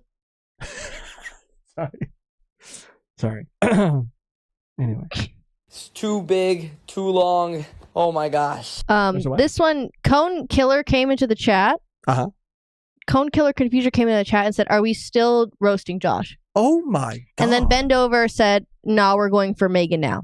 And then Cone Killer Confuser said, "Josh looks like his truck is the reason BK is out of chicken nuggets tonight." Oh my god. Megan looks like she finishes martinis at 1 p.m. Oh my god. Now, see, I agree with. That you look like you drink specifically like skinny martinis at 1 p.m. in the middle of the fucking day. I've never had a wine martini. Coolers and shit. I've never had a martini. Wine cooler was I've had before. Wine never cooler, a martini. Martinis. Just drinking in the day is usually on par with what you're doing. Yeah. Yeah. I'll I can be see at that. like Cheesecake Factory right when they open. Okay. I think they open at like 11 or something like that. Oh, too late. It's too late. All right, Conrad I'm with exploding. another super I'm chat. Josh is exploding. over my shit. Not true. Never. I'm never over your shit. Because how could I be? I am sorry my roasts were so funny that everybody wanted to copy me. You see what you did. You're taking some accountability at least. But I legit like the mustache and shirt, no cap. Love you. Wow. And I love you too, man. I wish I had a different sound to play, like Gosh, for real. specifically for you. That was really but nice. That was really nice. Yeah. I always forget about that sound. That's Thank one of my favorite sounds. Not the martinis at one. Badusi. Kev's in the chat, and I do want to bring this up to Kev because I did mention him earlier, and I don't know if he was here or not. But Kev, can you confirm? Is this you? This to me looks like you, and I can't get. And it's a compliment. But everybody spent the last fucking hour roasting me, and this isn't necessarily a roast, but they've been telling me who I look like, and I just want to tell someone else who they look like. And this is a compliment. Again, I want to be very clear about that. But Kev, is this you? Did you become an extra? Because I think for the One Piece that's, live action. to me, when I picture you, this is what I see in my head: a young Shanks. Oh shit! A young Shanks. A young Shanks. Hell yeah! I'm him. I see it. Does Megan slap the bag? Type 1 for yes. Yes. You have done that, and I know you've done that. I've done that. Yeah. I've done a lot of things Oh, that I'm not necessarily proud of. But it's all a part. You're not proud of It's all a slapping the part bag? about growing. It's all a part of growing up slapping the bag is it's fine. until it's not. All right, can we move on now? No, I'm just kidding. What else do we have to move on to? I want to talk about Kaiju number 8. Kaiju who? Kaiju Number 8. Specifically. Kaiju number did it eat? Kaiju number great? You know, Question it's mark? like, you know, like ate, like, oh, she ate. Like, Yeah. oh, they ate. Like, Mhm. did it, Kaiju number did it eat? Okay. It's a little much, but I just didn't want to go with like 8 because it's like, it's a it's a little too given. basic, yeah. no, but it's like, we're like posing a question to the audience. Like, Kaiju did it eat? Instead of just Kaiju ate. You know, we don't know if No, it but I ate said yet. Kaiju great question mark. Like that's pretty, I'm saying the same. We're saying the same thing. but I think mine's a little better. More clever, tighter. That was. Anyway, can I just be real? Is this a safe place? That is what I'm asking. Apparently not. Just kidding. Kaiju number 8 is a series that we are both very passionate about, have been, since it came out. We read a good amount of it. I connected to Kafka, the main character, because yes, he is a man in his 30s. And you don't get that every day. I think you read it when you were literally that age. I was. Too. I was the same age. I was 32. Yeah. I'm 34 now. I was 32 when I read it. Yeah. The same age as Kafka. And I loved it. Mm-hmm. The art was great. The story was really good. We even got a chance to talk to the letterer for the English translation of the manga, Brandon Bovia. Brandon Bovia. Shout out. Shout out, Brandon. I love it. Check out that epi. Check out that old epi. Check out the scroll to read some old ass Poneglyphs epi. Yeah. Because you're going to be scrolling for a while to get to that episode. So the anime came out and 2 episodes are out as of this recording, as of this live. And there's been a lot of stuff surrounding it, right? The fact that it was going to be one of the first series ever to stream on X or Twitter, in addition to Crunchyroll. There was a lot of people who were kind of like not feeling it and talking a little bit of shit already before it even came out because of a lot of the character designs, which I'll be honest, I didn't love either. This is one of the character designers also worked on Naruto, and I really do see a lot of the things I didn't love about some of the Naruto character designs. I see them in the Kaiju number 8 character designs. So already I wasn't like super loving the direction of it. But then the trailer came out and it looked okay. And then the first 2 episodes dropped. And let me just say this. As far as the anime itself goes, and we're going to talk about the OP and the ED later. But as far as the anime itself, I enjoyed it. I did like it. There are moments that I don't love the art direction. But there are moments that I do. It's mostly good, and I really enjoyed the first 2 episodes for the story. Megan, how did you feel? I felt the same way. There was really some moments, most of the episodes, really shine. The kaijus look awesome. The action's awesome. Some of the direction for those scenes in particular, are really well done. I will say that while I was watching it, I wished I got a little bit, and again, it might be a testament just to the original art style, because I don't think that it strays away from it too much, but something about the emotion behind the characters' deliveries and some things, and even because we watched the first 2 in the dub, which I don't know, I might have felt differently watching the sub, maybe not, but I don't know, that's just my opinion. And it just kind of felt, I don't want to be rude and say soulless, but just in the character faces and reactions. But everything else looked amazing. Everything else was awesome. But yeah, that's pretty much it. Kafka looks fucking sick as hell. He looks amazing. It's reawakening my husbando love for this man, especially in that form. Yeah, your monster love, yeah. And that's pretty much my opinion on it. Would I watch the anime versus read it? If I'm going to continue it, I don't know. I don't know. I might read it. I might read it. And that's not a bad thing, but I don't know. It just felt, it did feel different. Yes. But not in a good or bad way. I just feel kind of indifferent about it. Which is kind of crazy to think about, because I was so excited when this got announced to be animated, and seeing the first 2 episodes, it is a thing that I could see myself really loving. But yeah.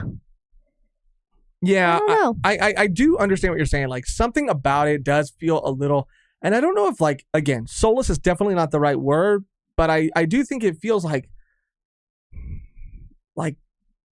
even corporate isn't the right word. I don't know. Something about it doesn't feel like it is quite at the same level in terms of art direction as other series. Something does feel a little bit stale about it. But for me, I came in and out of that. There were moments, I thought the opening sequence was really cool.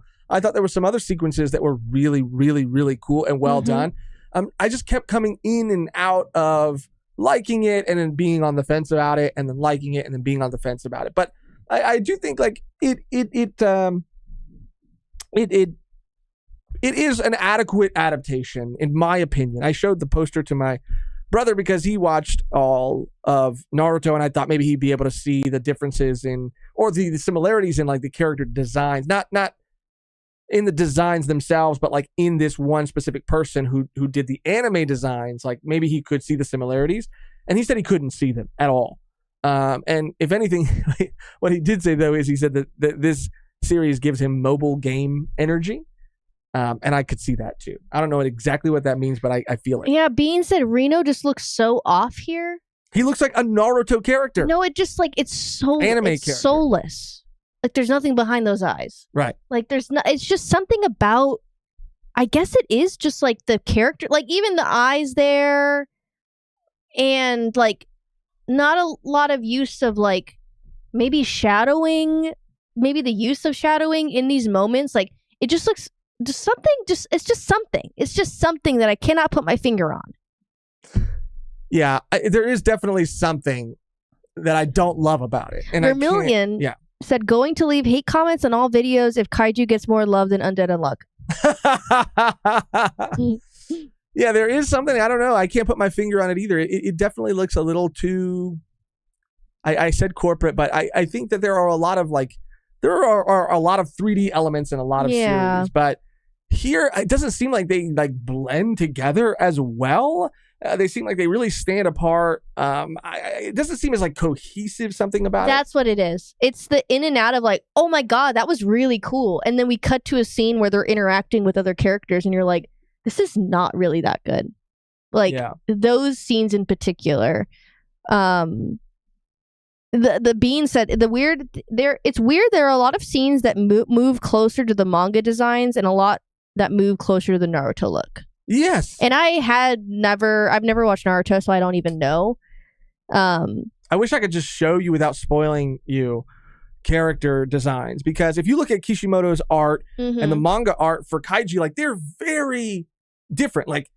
The Kaiju art is so distinct. And it's really cool.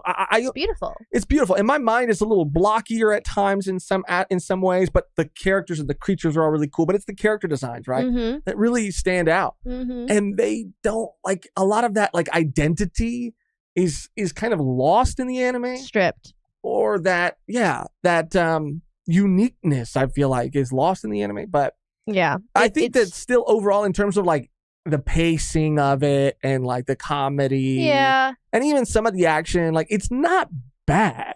It's just not great, but it's not bad. Yeah. And if someone told me they were watching Kaiju number 8, I would probably encourage them to read it. But at the same time, I'd be like, oh yeah, that's dope. You should keep watching it. It's good. You know what I mean? I don't know if I would be as I don't know if I would insist that they read it. If they're watching it, if they're having a good time, I'm not going to be mad at it because I agree. But you felt very passionately about the OP. Oh yeah, dude. And a lot of people are in the chat that I think really enjoyed it. I have my thoughts. Can you make a poll? I'll make a poll. And I want to hear your thoughts, and I'll share my thoughts. Did you like the Kaiju number 8, or do you like the Kaiju number 8 OP? Let's just pick one. Let's pick the OP first. I'm bracing myself because for me personally, I think the ED was leaps and bounds better. I enjoyed the ED a lot more than the OP. The OP, I was not a fan of. But how did you feel about it, Megan? I was kind of not shocked, but I don't really think I've seen something like this from an anime. Especially an English song on this level, having Young Blood featuring Imagine Dragons. You know what it was? It reminded me, and not in the art style or not even in the direction, but the OP to what is it called? Oh, what? The misery. Everybody wants to be my is that a good thing? I don't know. It's the theme song to Arcane. That's the theme song to Arcane, isn't it? I think so. Because it's Imagine Dragons too. But I'll be honest, it's the same vibe. It's the same vibe because it's the same deal. But I'll be honest, Arcane is almost a masterpiece, and would have been a masterpiece if it wasn't for that fucking song. I don't know what it is about that song. Oh, that song gives me CW Riverdale energy. That song, oh, the misery. It's okay. There, radioactive. They should have played Radioactive. Whatever moment you were freaking going for is gone now. I don't know what it is about that. Maybe it's the voice. It's the Nickelback effect. I don't know. It's just that voice, that band, that kind of music that feels CW Riverdale to me. Oh, the misery. Okay, let's relax. Okay, we get it. We get it. You're fucking. Oh my gosh. You're miserable. You're sounding like me. You can't be me. It just feels like something. Everybody was roasting me very creatively, and I respect it. And I want to give the same energy to this music. I don't know exactly what it is. What you don't like about it. But it feels. Yeah, it's okay. It's a genre. It is definitely a type of music. People are I don't like country music. I don't like pop music. I don't know. It's almost got pumpkin spice energy. You know what I mean? but I'm I'm that kind of person. You know what I mean? I don't. It just rubs me the wrong. Damn, Josh is I hate everyone's calling you. Everyone likes Imagine Dragons. I just don't. A Beautiful Lie with the Dono. I think we missed another one too. Josh mad because it doesn't sound like a generic anime song. J-Rock. That's number not, okay. 457. That's we not talked about true. that too. Because a lot of people were hating on it, and I was like, I wonder why. Is it just because like it's not a Japanese song and it's an English song? But I think that people were not really vibing with the animations, the visuals. I didn't find anything necessarily wrong with them. It was just kind of crazy. I was I've never seen something like this before.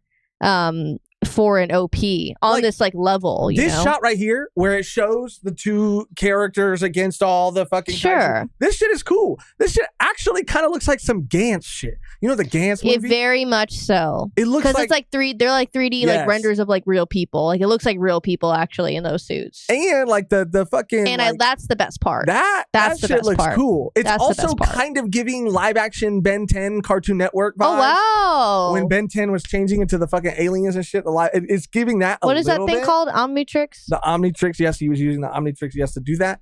But I also like it. I do like it. What I don't like is this weird, like abstract sort of like fucking like the fish are fine, I guess, but like what was it like the guns like coming out of the circles and shit? Like I don't know. Like this shit. Like what the fuck are we doing? It's a kaleidoscope of what you're going to see henceforth within the series. There's guns. There's life. There's death.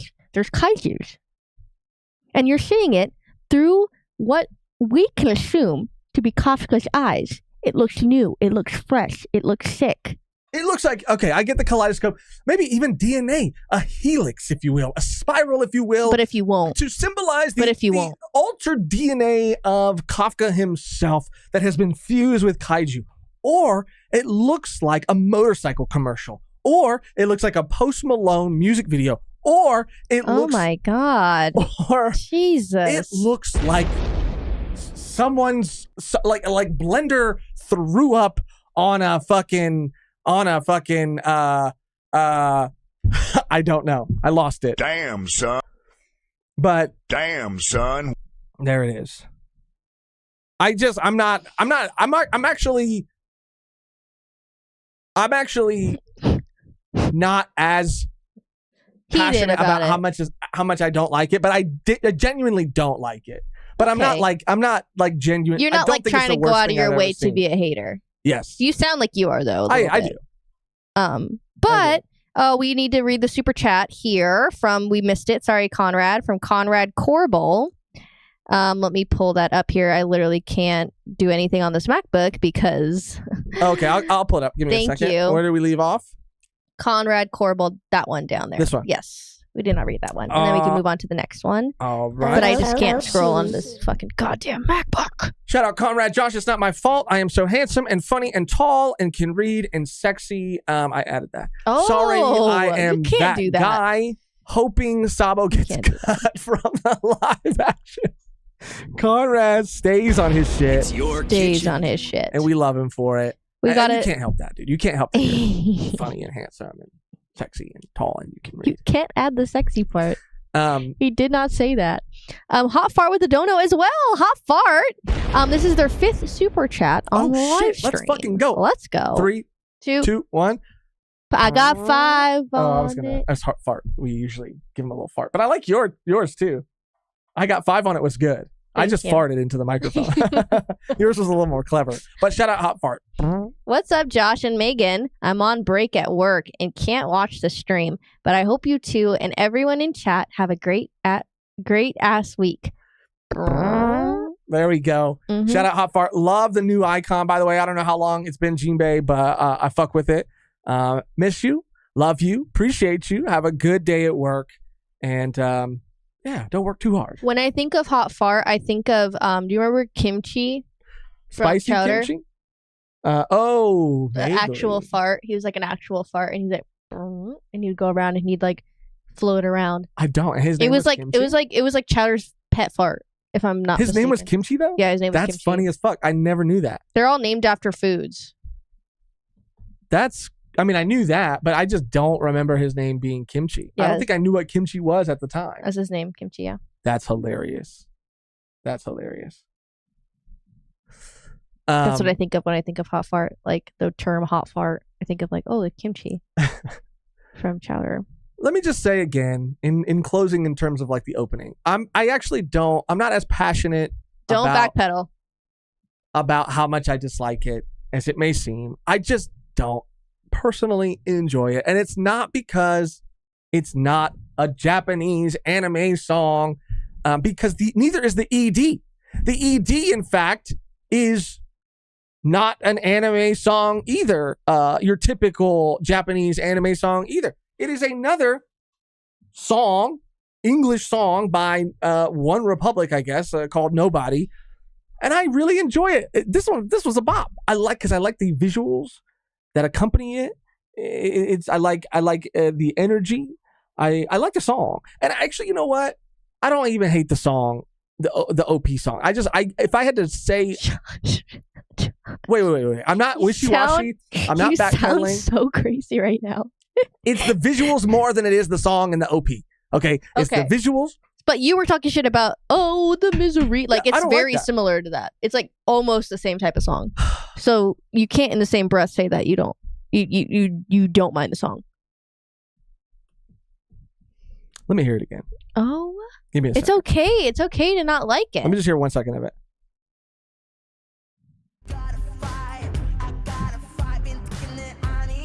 Okay. I take it all back. Trash. No, I'm just kidding. I think I take it all back. I fucking love it. I fucking love it.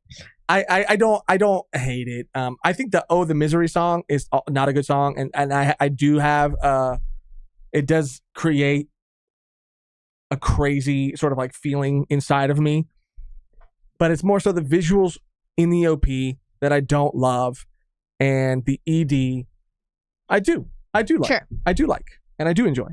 Okay. But that's Kaiju number 8. I saw a lot of people talking about it, and I just wanted to add my 2 cents. I wanted us to add our 2 cents because we love the series, and the anime, it's fine. It's okay. Yes. I do see the poll here, and it says that I put like yes. People, 64% like it. Okay. Nah is at 36%.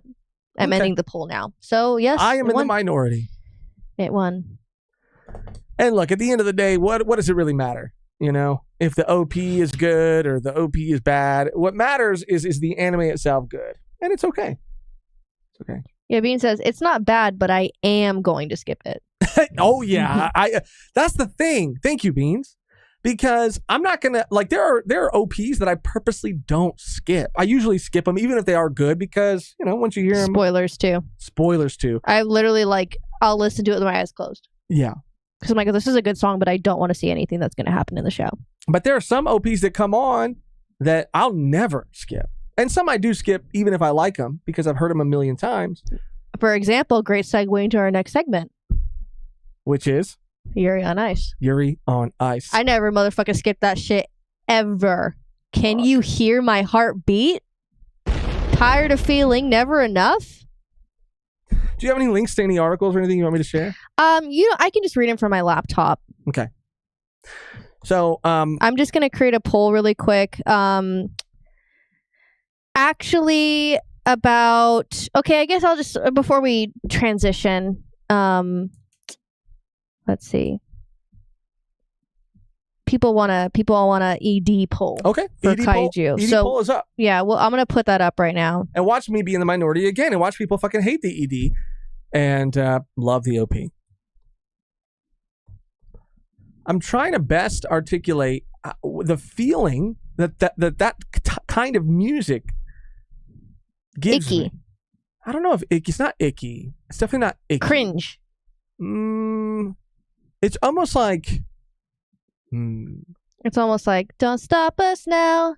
The moment of truth.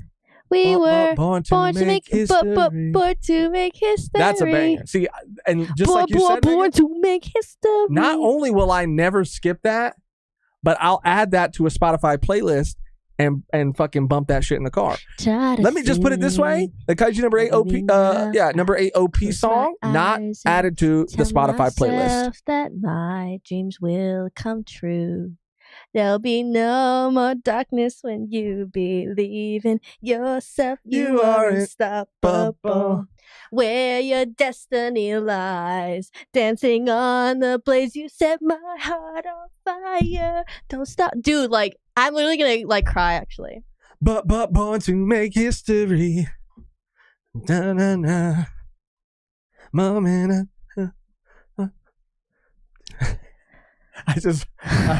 I don't know. Wanted to keep going. I know. I wanted to keep going too, but so get into it, Megan. Set it up. Okay. Let the people know. I'm gonna end the poll because a majority of you said yes, you do like the ED. I did like it too. It's very cute. I don't know a lot of those characters, but I'm sure I will like them when I meet them. And there's a mystery going on in the ED as well. I kind of wondered. We only got so far in the manga. We didn't get to any we got to some reveals, but not any reveals in particular. So I was just kind of curious. I was wondering who this person was in the ED. Maybe it's something I'm forgetting, or maybe it's just something we didn't get to. But I felt like, okay. Are they showing us something, giving us a little preview of a character that plays a big role in the story in the future? Sure. I don't know. You planted that seed in everyone's mind now, so you're welcome. Okay. It's time to talk about it. I may have to get up because you're so full of rage right now. No, because my dog is potentially chewing on something he shouldn't. Well, you go off and I'll take care of him. What the fuck does that mean? No, it's okay. It's fine. Because I'm gonna get a glass of water too. Oh, okay. Thank you. You're very welcome. Okay, guys, let's get into it. This was just announced. Let me pull up the article here. Oh, that's a longhorn. So it's official. As of April 18th, the official website of the Yuri on Ice anime series announced on Friday that the Ice of Adolescence movie has been canceled due to various circumstances. The movie was originally announced in April of 2017. 2017. Now, just to give some time, I graduated high school in 2016. So in 2017, I was 19 years old. Best believe that when Yuri on Ice was airing for the first time, it took the world by storm. It was like one of the first anime series that I had invited a friend over to watch it once the episodes were coming out weekly, and we had a watch party for the last episode. And I remember, obviously there are other animes that have been hyped, like Attack on Titan, My Hero, but Yuri on Ice was like a boom. Everyone I knew loved Yuri on Ice. Everyone was talking about it. It was so fucking popular, dude. And in 2016, when it finished airing, it was announced in 2017 that it was getting a movie. And I was kind of surprised at this because I had thought that we would be getting a second season. But I then was like, you know what? It'd be cool to get a movie and then a second season, like we're seeing a lot of now. That's happening within the space. So I just can't believe that it's actually been that long. It's been 7 years since that was announced, and now they are saying they announced that it is canceled. Yuri on Ice is an original anime series created by Mitsuru Kubo and Sayo Yamamoto at MAPPA, which aired in fall of 2016. Crunchyroll streamed the anime with both subtitles and dubs. I was a dub watcher, a lot of controversy with that. Everyone said that Victor sounded like Gru, but I had to support my boy. The same VA that does Kyo from Fruits Basket, which I also love, is Victor. Had to support my mans. Great performance, great Russian accent, and the haters are going to hate. Funimation released the anime in standard and a limited edition Blu-ray and DVD combo in February 2018. The set included the short anime featuring an exhibition routine performed by Yuri Plisetsky, which was also included in that Blu-ray. Yuri on Ice won Best TV Anime and New Type Awards and Animation of the Year at the Tokyo Anime Awards in 2017. So it won a lot of awards. I think it even won the Crunchyroll Anime of the Year award. I could be wrong. In that same year, again, it won so many awards because it was so fucking good, and it's kind of shocking because it has a huge fan base. I mean, we're seeing anime that have been kind of not dead, but I mean, Kimi ni Todoke is getting another season 3. Fruits Basket got a reboot. A Black Butler's coming back. I mean, these are all huge properties, huge fan bases that are ready to see more of this series, and canceling this movie is probably one of the biggest mistakes MAPPA could ever make. This it's just I can't explain how devastated I am regarding this series. This anime changed me, and it changed a lot of people, and it was quality. It had everything. It had music, it had emotions, it had drama, it had romance. I mean, the list goes on, and this show had so much potential, and I know a lot of fans are very disappointed to hear this announcement from MAPPA.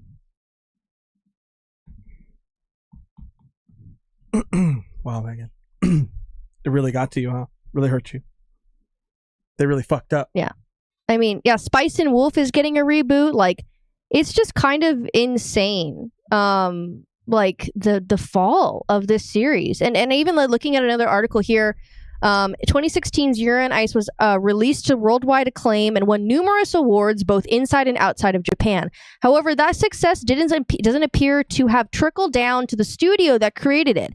In a recent interview done by Japanese online music magazine Compass, MAPPA CEO Manabu Otsuka expressed his frustration with the situation and how it helped to change how the studio runs. When asked about difficulties of running an animation studio in Japan, Otsuka said the following: "Our production Yuri on Ice was a big hit, but compared to that success, the money that came into the studio was very little. Luckily, this experience seemed to have pushed the studio into action. We felt that our studio had been responsible for continuing to allow this structure, and we feel that we had to increase what we could do on our own." See? We had to increase. Mm-hmm. We already know what MAPPA's been doing. Oh, yeah. Okay? We had to increase what we could do on our own. We can't control when we will get a hit production, so unless we can make the most of the limited opportunities we have, we will not be able to grow as a company. To get out of this situation, investments in other businesses, the environment, and human resource development were needed. In addition to that, we needed to think about the business plans. Planning Department General Manager Makoto Kimamura, who had been working in these areas for a long time, joined us, and at that time, overseas distribution platforms enter the Japanese animation market, which greatly expanded our opportunities. All this gives great context as to why both last year's huge hit Chainsaw Man and last season's Campfire Cooking in Another World with My Absurd Skill, that is insane, were both funded entirely by MAPPA. Mm. So let's read between the lines. Sure. Let's say what they're too afraid to say. Sure. MAPPA made Yuri on Ice, a series that put their studio on the map. On the map. Yet now is so quick to throw that very same series in the garbage in favor of series that are more popular and that sell more product.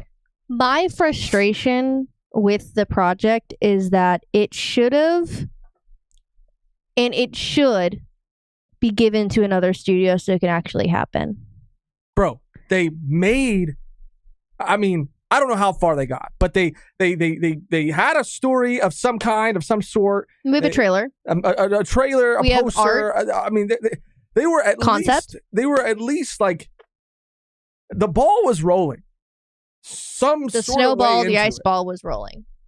The ice ball, the snowball, yes. The rice ball. Okay, sure. And they pulled the plug. I believe that it would have been just too much money to continue, and it was already a money suck. And sometimes, if it's any similar to like Hollywood or like TV shows and movies here, and I don't even know how the fuck this even works, but apparently it happened with the Batgirl or Batwoman, I forget, movie that never came out, with Brendan Fraser as the villain, that was filmed and almost done. But sometimes a production company can decide to scrap a movie that has been written, that has been filmed, that has even been edited, that has been made. They can scrap it if they don't think it's going to perform well, because the tax return or the write-off brings in more money for them than they think the box office would. I don't know if this is a similar situation where they were like, you know what, we're not going to make shit on this. So the money that we've put into it, there's no way we're getting it back. So if we... It's just like, why now, though? Like, why announce it's canceled now? Like, you've had 7 years to do that shit. Because you should have just made a season 2. Because they keep announcing other things. They keep announcing a Chainsaw Man movie. They keep all the JJK stuff, all the Chainsaw Man stuff, all the AOT stuff. Like, they keep announcing like all these things, and every time they announce something, people are like, okay, cool. Where's the Yuri on Ice movie? Where's our movie that you promised us? I'll be honest, I'm glad they finally said it's not fucking happening. I'll at least give them that, because before it just felt like they were jerking everybody around. Maybe they didn't want to say it. Maybe they didn't know. But I'm just glad that they finally said it. But I do agree with you, Megan, that they should just sell the rights to it. Let another studio do it. What's the harm in that? But that's the fucked up shit about a lot of these companies, is like, they don't want anyone else to own it. No. They're like, but they also don't want to make it. Yeah. We're gonna sit on it and not let anyone touch it because we don't want anyone else to make money off of it. Mappa doesn't, like, they're already in so much hot water for how they treat their animators, and they're already doing so much. So to me, it does kind of feel like, and I don't know, this is just my opinion, but it just feels like it's not high on their priority list, because these other things are far more popular. They're far more like relevant, like currently. And instead of dividing their teams and their production, they'd rather just cut this thing out completely so that they can focus more on things like JJK, on things like Chainsaw Man. Yeah. And can I say something too?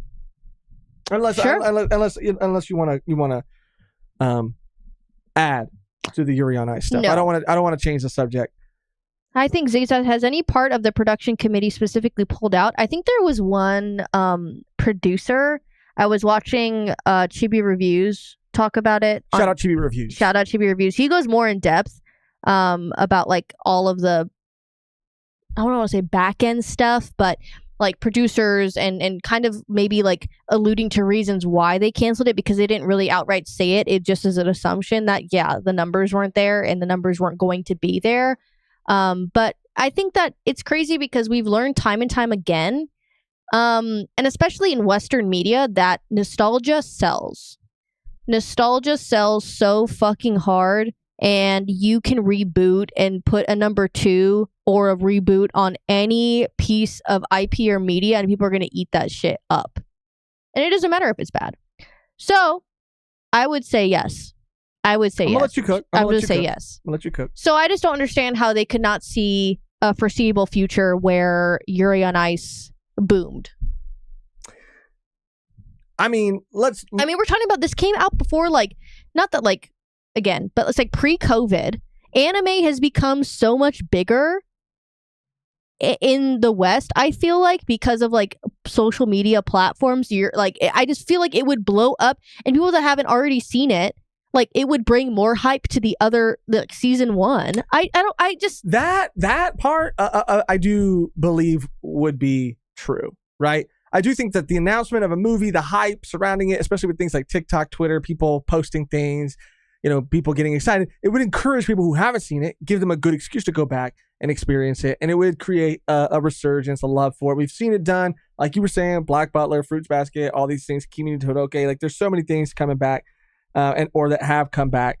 But I do like Mappa is a studio. Look at what they do. Like, look at what they're known for. Like, it just Yuri on Ice is like the one thing that seems the most different, which I think is like something they should want to hold on to and is a strength more than anything else. But they are going to hold on to it. Well, yeah, but like you look at everything else and like their audience, like what their I don't even know what their brand, because Mappa's doing Hell's Paradise too, right? Hell's Paradise, Chainsaw Man, JJK, AOT, like these things all kind of like, and then Yuri on Ice.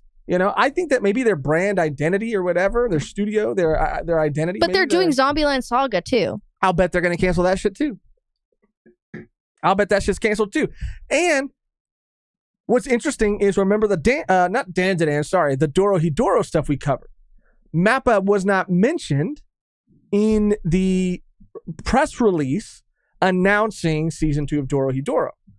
So while I even think that fits with other series that they make, like they already seem to have maybe potentially, hasn't been confirmed yet, but potentially stepped away from a series already. Dorohedoro. Now, why can't they do that with Yuri on Ice? Yeah, exactly. Hopefully they do. Coors, and this I want to bring this up because it fits. Coors is saying, Mappa also was underwhelmed with Chainsaw Man's success. I think Mappa's just in a weird spot, profit margin wise. I saw a lot of that too, Coors, going around. I'll be right back. Sure. When Chainsaw Man first came out, because it was so crazy how we got to experience Chainsaw Man, right? We got into the manga like fairly early-ish on, read it all, everything that was out at the time, finished the first part, and just got to see the hype for a manga that I had never really felt like I had seen before. So when the anime got announced, it felt like a no-brainer that this thing was going to surpass JJK, surpass Demon Slayer, surpass like all of these juggernauts that were out around that time. But that didn't seem to happen. It was really odd. And Chainsaw Man, I think, was a success. And I've since like talked to people about Chainsaw Man, like, and I've met actually a lot of people like in the real world who like Chainsaw Man. I mean, I was at the freaking Dollar Tree wearing my Chainsaw Man hoodie, and the guy behind the cash, the guy behind the register was like, "Damn, Chainsaw Man, is that a Chainsaw Man hoodie? Like, Chainsaw Man's sick. I love Chainsaw Man." My brother's friends, were saying like, "Oh yeah, I'm watching Chainsaw Man." My brother was not my brother who I live with, but my other brother was like, "Yeah, I watched all of Chainsaw Man. I loved it." So people did connect with it, but I don't feel like it became as big as like JJK or even Demon Slayer. Honestly, I don't feel like it reached that level, and I think Mappa felt that. And I saw a lot of articles going around at the time almost saying that because it didn't reach that level, that it was a failure. And I don't necessarily think it was a failure. Megan's gonna go cry. She's back. She wiped her eyes. But let me bring this up because it's related. So, they also did Vinland Saga. They're doing Vinland Saga season 2. Yes. Season 2. Watch Mappa pick up Demon Slayer, said Paladin. So, I thought the Chainsaw Man anime was good. I think Mappa put a lot of their resources into that show. I think they gave that show a lot of attention. And I think the direction, and we talked a lot about it when we reacted to it, but I think the cinematography of it, like the art direction of it, like it was really good. I loved Sorry, I have to keep getting up. It's okay. The different EDs, like they did a lot, and the action everything was like directed really well, performed really well. I thought it was good. I'm saying all this to say, Tiberius, I believe, was the one who posted it. I could be wrong, but posted the trailer, the look back trailer, in the community live section of our Discord. I think it was last week, and we couldn't watch it because obviously if we watch trailers on the live, sometimes they get taken down. So we couldn't watch it. So after the live, I watched it. And I just have to say, I'll pull up a little bit, like I'll pause it and I'll maybe scrub through it. But I have to say, I was genuinely like blown the fuck away. And I wouldn't have ever, I'm going to try to be careful about how I say it. I would have never had any issue with the Chainsaw Man adaptation if I hadn't seen this shit.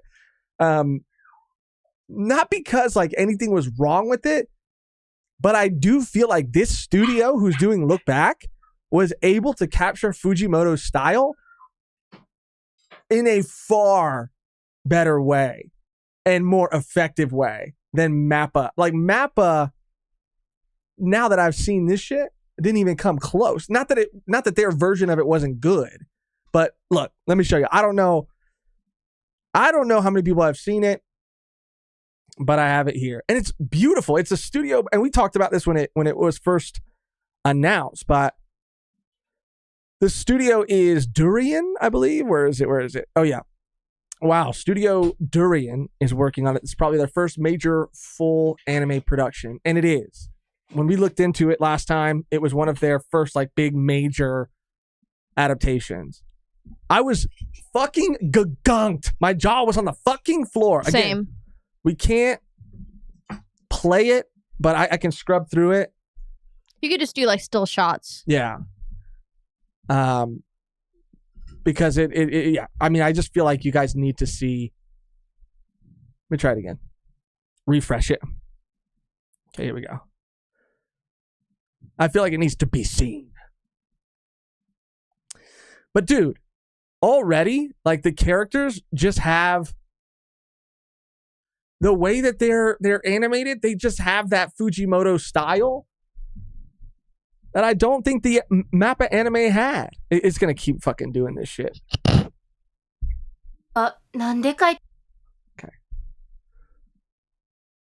Bro, Like even that shot. come on, dude. Come on. I mean, it looks like like fucking awesome. Yeah, it really does. It looks like awesome. But go off. What were some of your? Oh, nothing. Nothing. It's just I was just gonna show like just like talk about the shots when you play them, but like that specifically like looks like it was just a trace from the manga. Yeah, it looks like a manga panel from the that someone just colored in. One shot. Yeah. I mean, yeah, they really fucking did it, and I'm not even talking about like just the character design because again they nailed it, but the animation is it's beautiful, phenomenal from the trailer. Like it's very, very like a lot of the shots like have a very like interesting direction, and for being, I mean, this is a very emotional story for sure, but the way that it looks like it's being told, it's just like very like a lot of these shots in the trailer, and of course they're going to be, but like are super dynamic and interesting, and I don't know, man. I don't know what I was really expecting.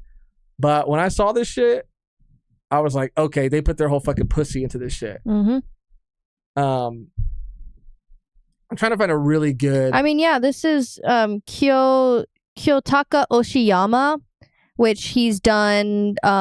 He's going to be the director, screenplay, and character designer. He's like a part of the staff. I mean, he's worked on Gurren, or on High School Host Club, Evangelion, Movie 2, Arietti, Full Metal Alchemist.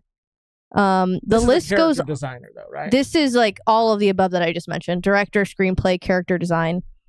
We have Tatsuki Fujimoto, obviously original creator.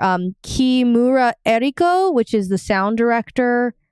She's worked on Devilman Crybaby, Ponyo. Ping Pong the Animation, she was a sound director for. Arietti, same thing. Tiger and Bunny. And then we have Kazuto Izumida, which is going to be the director of photography. And he's worked on The Great Pretender. He's worked on Rolling Girls. He is also the director of photography for Dan to Dan that has yet to come out yet. Look Back, obviously. Yeah, I mean, this is just like a really cool team a really cool team in a brand new, or not a brand new, but a studio that hasn't had a release of this like magnitude. And even this one shot of that character running. And again, I'm trying to be so like careful because I don't want to get in trouble. But just, I mean, come on, dude. It's just like a little moment, but it looks so good. I feel like they really captured Fujimoto's style.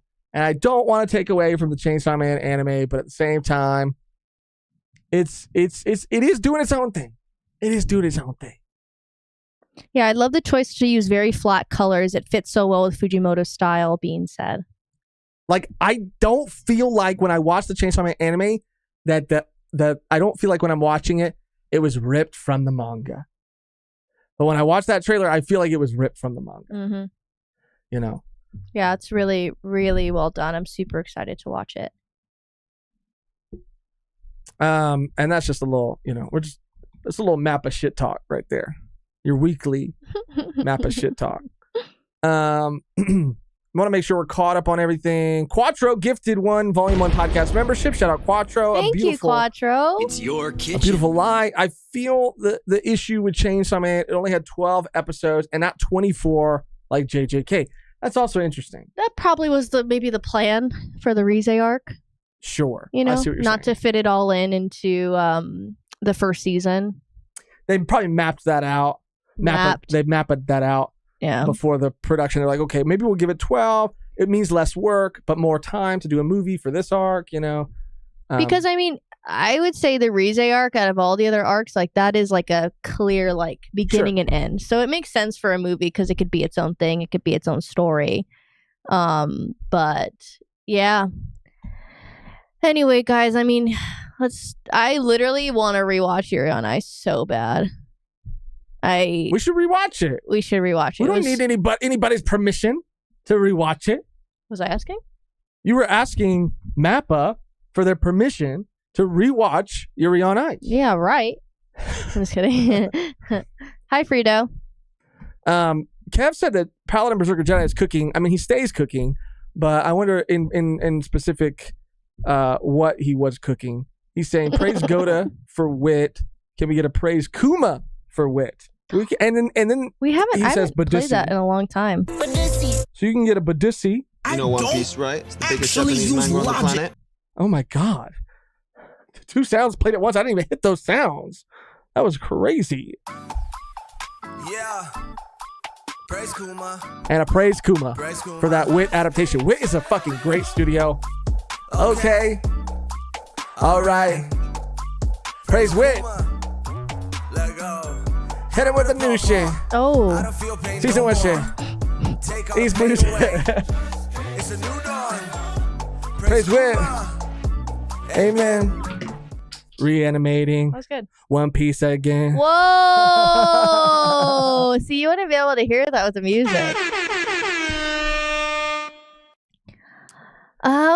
Yeah, what else we got on the agenda? All right, so we covered. I think we covered almost everything. Yeah. The only thing left to do is to go quickly through our community live section on our Discord to see if we missed anything. I see some beauties in here. I see some buttes. One thing in particular from Kiwi, and this is based off of our conversation. Kiwi. Oh, sorry, Time Lord. Shout out Time Lord, my Hoovian brother, posted this in the Discord. This is fantastic. This is absolutely fantastic. Now, what would I think take it a step farther, Time Lord, is you gave me Dale's glasses. If you could give Dale my mustache, I think that's where we would really have the perfect sort of marriage right there. Synergy. Yeah. It's a beautiful thing, though. Let's go over to the community live section of the Discord, which is where we do talk about things that you guys post. It was right there. You were just on it. Right there. There's always a link to the Discord in the description below.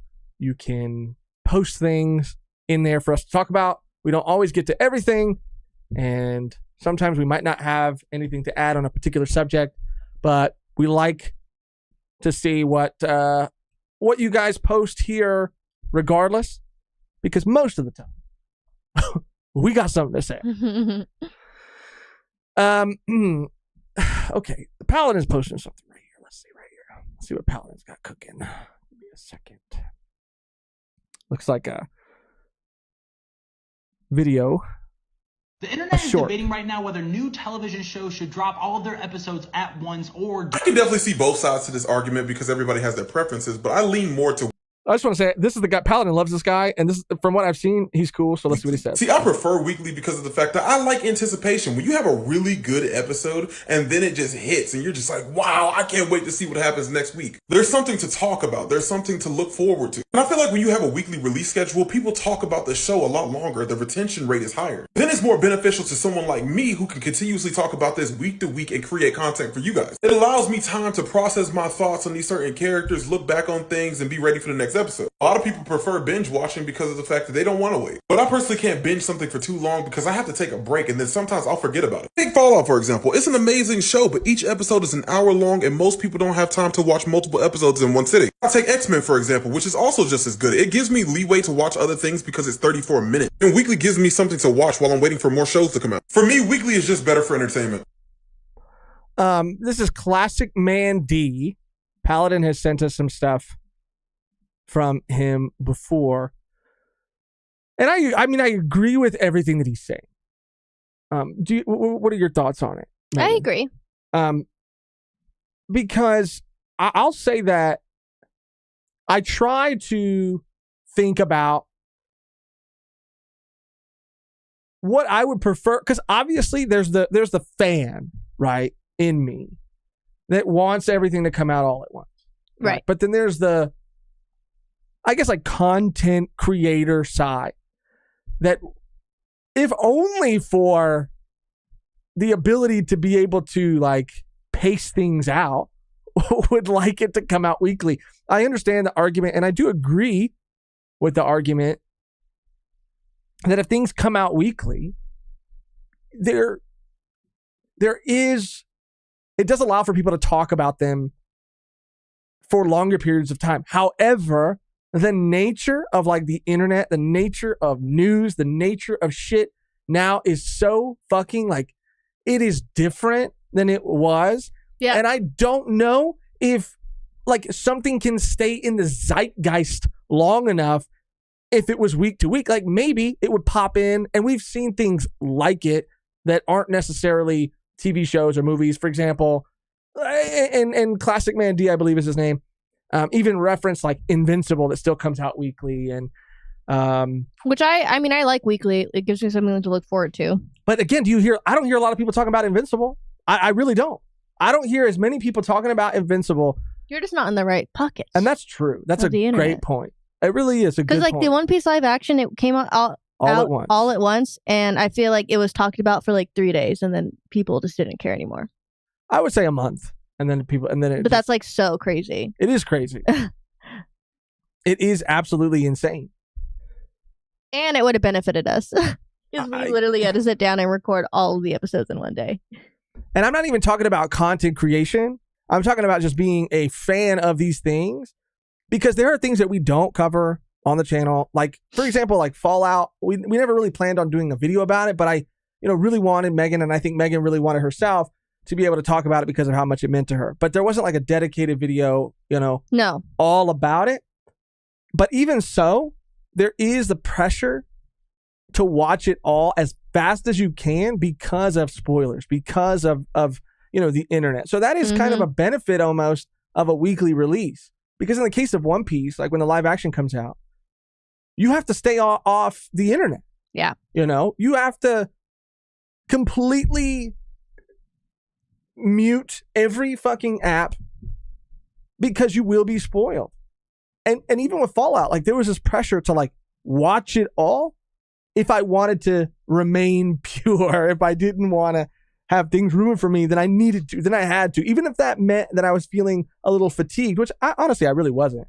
But even if I was, and sometimes I have, watching other things, I couldn't step out. Yeah. Because I wanted to experience it pure for myself. So I don't know. I mean, I really feel like there are pros and there are cons to both. Yeah. And like, you know, Classic Man was saying, like, even from the perspective of like people talking about it, you can have more in-depth conversations about one episode as opposed to having a more general conversation about an entire season. Yes. But I really don't know how much faith I have in conversations and in attention spans for things to live that long anyway. I think it benefits studios and it benefits series for people to like have all of it so they can fucking, it's just like, it's injecting them with everything so that they're the most hype they could possibly be, because it serves them more than I think trickling, like a trickle release of episodes that get them like a certain level of hype every week. They'd rather just all at once dopamine fucking through the roof so people are fucking losing their minds about it online. I don't know. There are pros and there are cons to both. It's a really tough thing for me. I honestly, I don't know. There are shows that I like, and this is the last thing I'll say. There are shows that I like a lot, like Invincible is something that we've talked about before. But because it's weekly, and because they took that break, like I kind of fell off. Like I haven't watched it since it came back from that like mid-season break. There are other shows that, you know, we watch weekly, and sometimes like I'll go a couple weeks without watching them because like life happens and things happens and other shows come out. Other things come out. And I think that's the other side of the competition. Like they want to make sure that you watch the whole fucking show, because if it takes a month or 2 months for a series to come out, so many other series are going to be dropping in that time, and that might take your attention away from those things. So I get it. I really do. I don't know. My thoughts, my 2 cents. Something I'm passionate about, though. Paladin again. Let's just switch it back over here real quick. Pretty interesting. In 10 years, we could have Superman show up in the MCU. Okay. In 11 years, we could have Batman, and 12 Wonder Woman. Kick-Ass creator Mark Millar, or Miller. I've always said Millar. Details his possible plans for a public public domain. Yeah, public domain. I like Mark. I think it's Mark Miller. But I when I was a kid and I would read his stuff, I would always say Millar. He's a really fucking awesome comic book writer. And this is pretty interesting. What is this? What is this? Eric Nam has been cast as Adult Aang in the animated Avatar: The Last Airbender movie as the voice, right? I also heard some things recently about that animated movie that got me a little sad. I guess it got delayed again. And I don't have all the information, so I can't really speak on it, but I don't know what the fuck that studio is doing, bro. I mean, the creators, I love them. I support them. I can't wait. And I do feel like we're going to get to a point where once they start releasing shit, it is going to be like the floodgates opening and we're going to be in heaven again.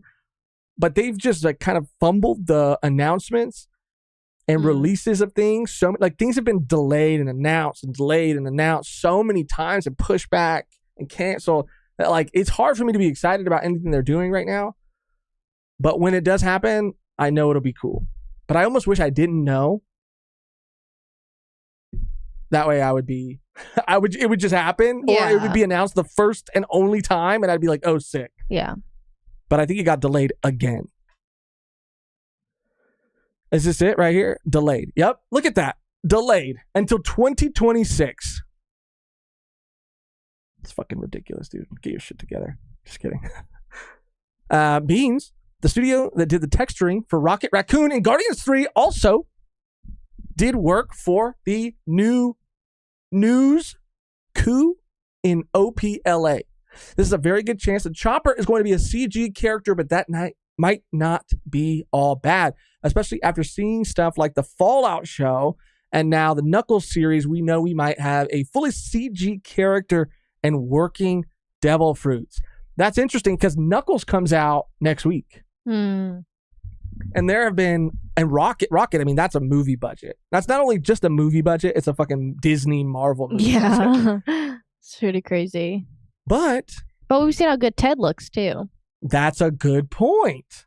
Ted's not done by the same person, but we're in an era now, like truly, where we're getting shows with full CG characters as like main characters, not like side characters or characters that aren't in like an episode. Like they're in every episode and they're the fucking star of the show. Knuckles is a great example. Ted is a great example because that fool is in every scene, every scene. And sure, he's a teddy bear, whatever, but it's pretty good. It looks real.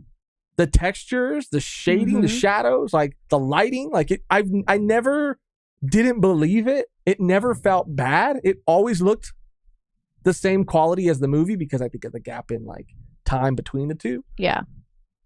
But and if the Knuckles show is anything like the Sonic movies, then yeah, we're in an era where we're getting CG characters for long periods of time. So I think that while we in the past have speculated Chopper might be a puppet of some kind, we always brought up the Sweet Tooth character. Yeah, God, that was practical though. It was. Yeah, it was not CG. I do think that this is a very interesting point. I do think he's going to be a full CG character.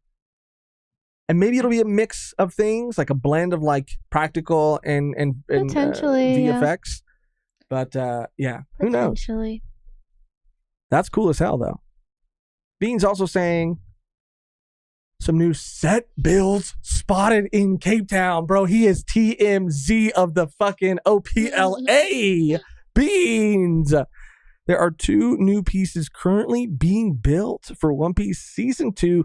One of these, the left one, appears to be a refurbishing of one of the towns for Season 1. So it might be Logue Town.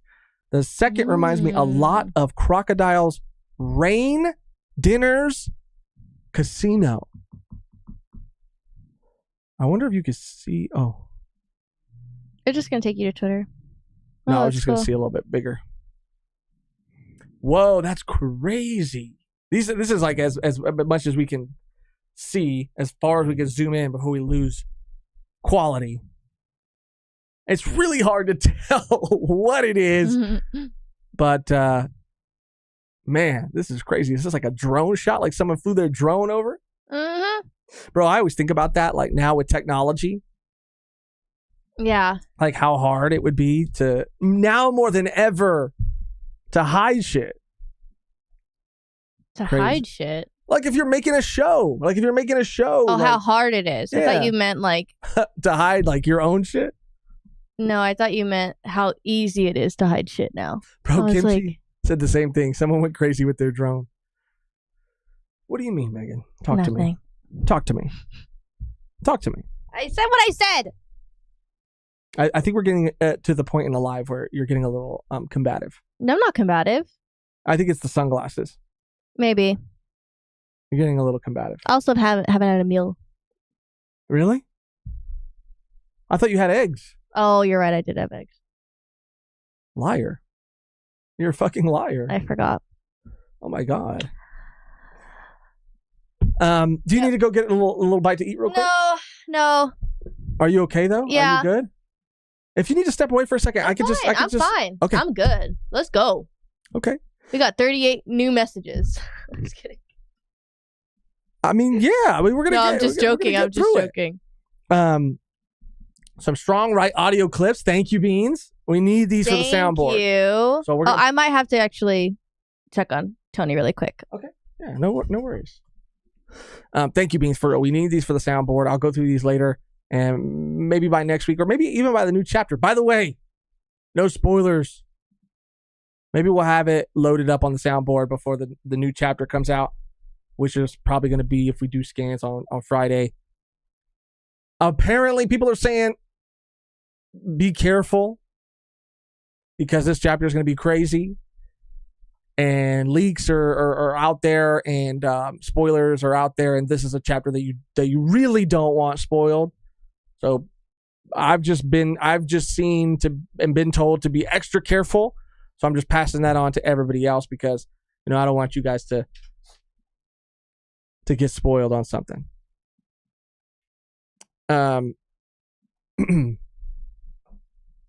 Let's see.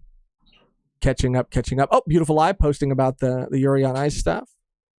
This is another Beans submission right here. This is great.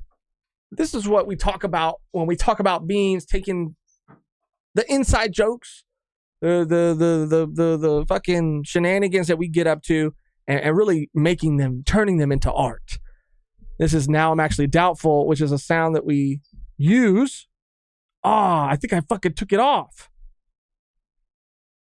I think I did. We add a sound on the soundboard. Let me see if Megan has it. I could use her microphone too. Sound effects. Doubtful. No, it's gone. It's gone. But it goes a little something like this. Now I'm actually doubtful. Thank you, guys. Thank you.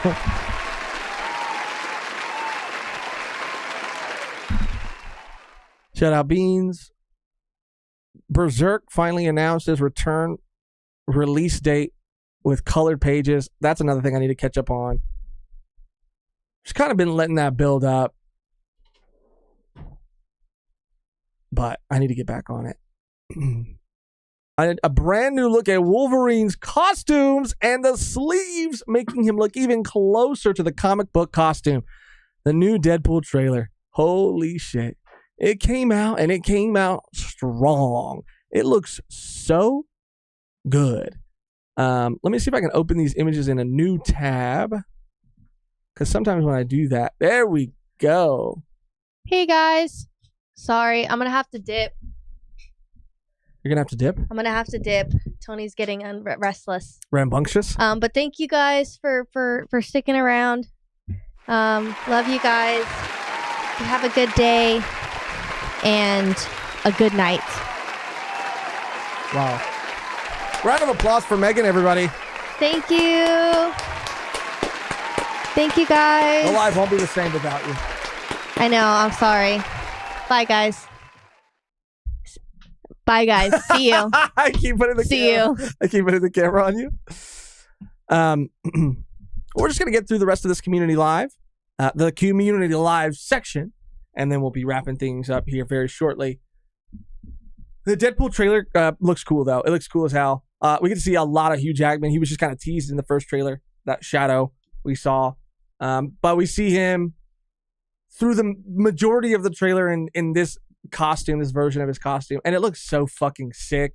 We saw the image with the cowl last week, and it looks so good. We thought it was a fucking video game. We didn't even think it was real. And that's a compliment. That's how real it looked. But it's so cool that we get to see Hugh in this before his era as Wolverine is over. Who knows who will come next to don the cowl? But they got some big shoes to fill. This was a funny ass trailer too. And we get to see more of the villain. We get to see more of that like 20th Century Fox set.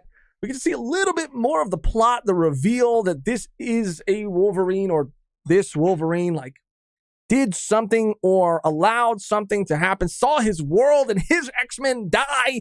He's a troubled, a brooding, depressed, hopeless Wolverine that's dragged in front of the TVA and is a shell of a man. But I'm excited, dude. I'm excited. Out of all the Marvel shit that's coming out, this is maybe the only fucking thing that I give two shits about is Deadpool. Maybe Fantastic Four. I'm a sucker for that too, but we'll see. I'm on the fence. We'll see. But there's some other screenshots that will pull up. I think I could be wrong. Oh yeah, this was another image from the trailer. They're coming out. It's a Madonna song. I forget the name of it, but it's a good ass song. They look so fucking good, man. The Feige cocaine joke at the end too was very, very funny. I just think that this is Marvel's fucking last hope. This is all they got left. And if they can nail this, then they can not only bring the X-Men successfully into the MCU in a creative and fun and cool way, but they can maybe get people excited about it again. Because I don't talk to a lot of people that are excited about anything other than Deadpool. But I wonder if we're gonna get to we even get to see at the end them jumping through like a portal. I'm assuming we're gonna see a bunch of other Wolverines potentially, a bunch of other Deadpool, some other characters from some other universes come through. And I think the villain, by the way, I could be wrong. Correct me if I'm wrong. I think they are supposed to be like Professor X's sister.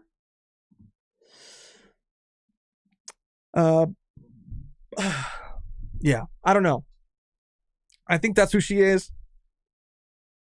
Either way, the trailer was fucking absolute heat. Absolute heat. Even Kevin, I have high hopes for this movie.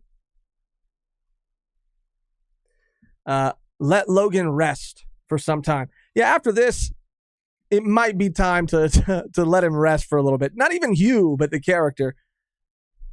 Tiberius is saying you should check out the art for this person's Wolverine. Let me see. Okay, let's just pull that up. It's a little risky when it's Tiberius, but we will. Oh, I've seen this. Yeah, this is a cool ass version of Wolverine. It almost looks. Is this the same artist that does like the Sandman stuff? Because it looks very like Sandman comic book art. But I fuck with it. It's very dark, giving, like I said, Sandman, but I fuck with it. Hell yeah. In Ryan, we trust. It's true. It's absolutely true. I don't know how.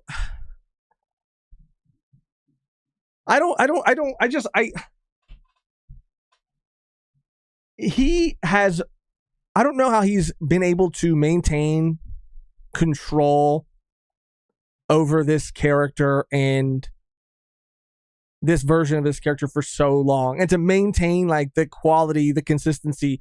Because maybe he just has like the weight, the star power to do that. But I feel like studios always find a way in to fuck shit up.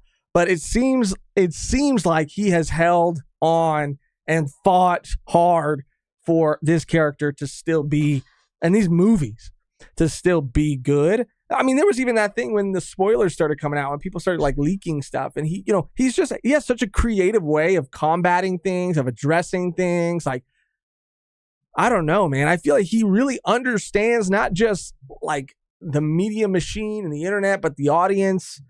He always finds a way to make things funny. He's a great salesman, a great actor. Like, I don't know, man. I love Ryan Reynolds. I really do.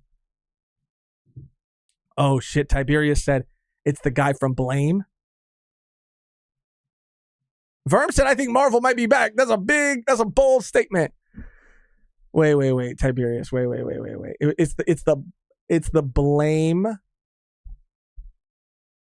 artist. I could also see that. In this art. Because he looks exactly like the Blame guy, the main character. And I said that I don't. Actually, I don't like the art in Blame. I don't. I was going to backpedal and be wishy-washy, but it's just not my cup of tea. This, I think it works for this. I think at least from what I'm seeing from like Wolverine's design, I think it works. And it kind of, I guess, worked for Blame, but it just wasn't my jam. It wasn't my thing. All right, switching back to the community live section, going through it a little bit. Some more One Piece filming stuff, but I think we covered all of that. Although this does get a little bit more specific, saying One Piece Season 2 to shoot for 7 months from June. That seems kind of long. I don't know. But we do know that they are starting. It seems and has been like speculated that June is when they are going to start. 10 years since peak. Happy 10th birthday to Step Siblings romantic drama series Domestic Girlfriend. You know what? For you, A Beautiful Lie, I will I'll read the first volume for you. Set in the Sandman universe, Dead Boy Detectives. We can't watch trailers, as you know, but I'm going to definitely be checking this out because The Sandman was one of the other adaptations, was another one of my favorite adaptations of whenever it came out last year, the year before. I get fucking time is, all over the place. I can't keep track of it, but I loved that adaptation. I thought the diner episode specifically was one of the most entertaining episodes of television I've seen in a very long time. I love the cast. I love the production, like the stages, the sets, the actual writing. I feel like it captured, Neil Gaiman's original story so incredibly well. I actually don't know what I like more, like Good Omens, Sandman, both like really entertaining for different reasons. However, I think Sandman for me was like, I enjoyed it a little bit more because Good Omens, I don't necessarily love for the story. I love for the characters. I love for Crowley and Aziraphale. And I feel like Neil's writing comes through a lot more in that, like through those characters. But I think Sandman to me is a story that I just enjoy more. So if this is a series that's set in that same universe, count me in. I'll be watching it. I'm going to be checking out this trailer too as soon as this live is over. And if you haven't watched Sandman, I mean, I read a little bit of the comics. I didn't read all of the comics. I read a little bit of it back in the day. I recommend the Netflix show, though. It was, in my opinion, really, really, really good. Here's the beautiful art again that, honestly, this deserves to be framed as well. Another anime manga adaptation comes out Friday. People were saying the Parasite adaptation was good, too. I need to watch it. It's a different story than the manga storyline, but I've heard good things. Just haven't had time. Fan animated continuation of Berserk, of 97's Berserk, dropped 2 days ago.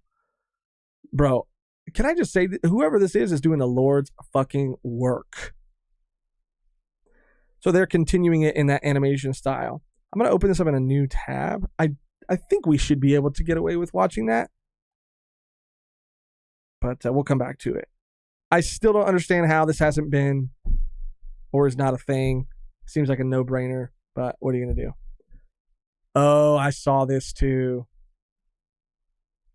Someone typed out Smoker's audition transcript from an actual audition tape. Note that this prototype dialogue that may not appear in the show the exact same way. A similar example from season 1 is Inyaki's audition for Luffy being the Kobe rowboat exchange. Yeah, so I saw this too. I mean, it's kind of crazy that this shit leaked. I don't know how official it is necessarily, but if it is, this is what 100% they do. Like they would never, for this reason, they would never give someone the actual script. So this is just they should be at least pieces of dialogue to show if that actor can capture the emotion or has the range of emotion that character will be going through in that season. But these lines, almost without a doubt, are not going to be lines from the series. Because again, this is what happens. People leak things get out, and they're very aware of that, and they try to stay ahead of that. So it's kind of crazy that this came out, but I did see this. I'm conflicted. I'm conflicted about reading it. Let me just read a little bit of it. I can't. It's too small.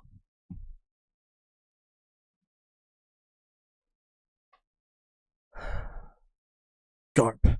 There's no smoking sign on the wall.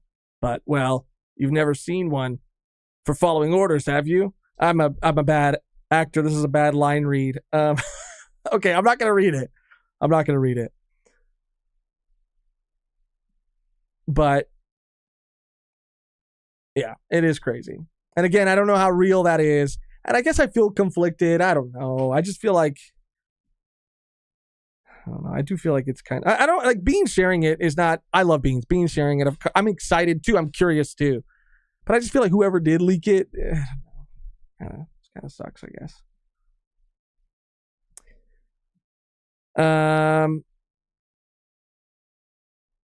Oh, we got the showrunner stuff. Oh, this looks crazy, actually. I'm just looking at the thumbnail for the Golden Kamui trailer. This looks crazy. Where's Davies at?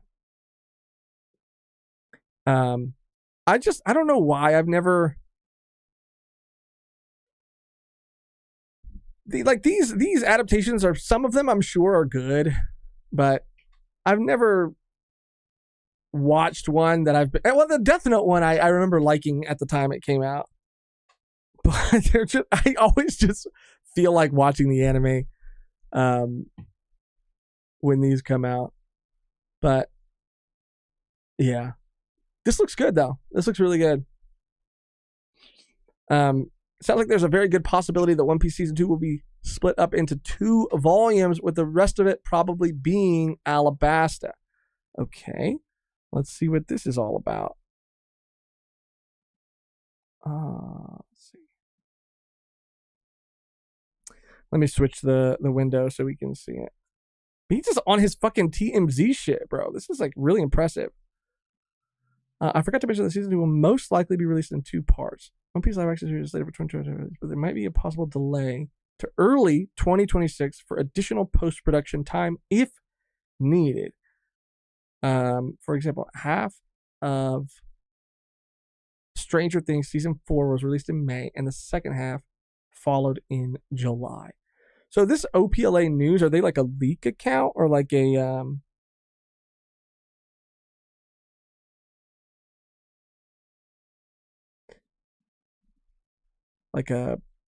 what are they called? Like a, I guess, leak account. I don't know how much I necessarily agree with this, because I mean, again, I don't know. But I think the reason that Stranger Things did that wasn't because of production reasons. I could be wrong. Again, I don't fucking know. But I was under the assumption that they did that because that's right around the time they were cracking down on like accounts and password sharing and things like that. So I felt like that was more of a concerted effort to encourage people to get an account and extend it beyond the free trial. Because I think the free trial only lasted like a month. And so they knew that a lot of people would be getting a free trial just to watch that season. So they cut it in half and released it literally like a month later so that people would have to pay for their account. And maybe if they were already paying, they'd say, fuck it, I'll keep it. That was more the reason I thought that they did that. I don't think it was because of production reasons, but again, I don't fucking know. This is interesting. I don't know the validity of this account either, but maybe they are. Maybe they have insider info. Maybe they've posted credible things in the past. I just don't know. I don't know. I gotta get around to this Sandland stuff that Paladin keeps telling me about. I finally started my Andor journey, although I didn't finish it yet. But now I gotta. This is the other homework that I've been given by Paladin that I have to check out and mean to. Megan's rant. I love this. We gotta incorporate this in a graphic. Like I need this to just come up, and I need to add some text and stuff to this. And this is the official graphic for Megan's rant. This is so good. What is this?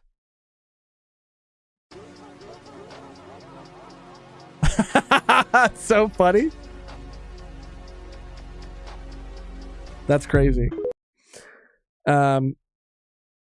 Jodie Comer, Aaron Taylor Johnson, and Ralph Fiennes to star in 28 Years Later sequel. Oh, that's kind of cool. I like all of these actors, by the way. Jodie Comer, or however you say her last name, I think she was the actress from. It was a show about a nun. I'm gonna look it up because it's a show that I was like really recommending. Jodie, and then Aaron Taylor Johnson is kick-ass amongst many other things. Craven also. Oh, she's not the actress. Wait, is she? Hold on, give me a second. Nun show. Okay, it was called. I think it was just called The Nun. Oh, no, it was called Miss Davis. Sorry. Okay, Miss Davis. No, not the same actress at all. I'm dumb.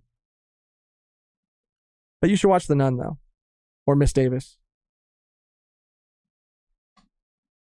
It is such a good show. I mean, I don't have Peacock, but there are ways to watch it. It's only on Peacock, I guess. But it's just one of the most creative, well executed, fun shows I have seen in a long time. It felt completely original.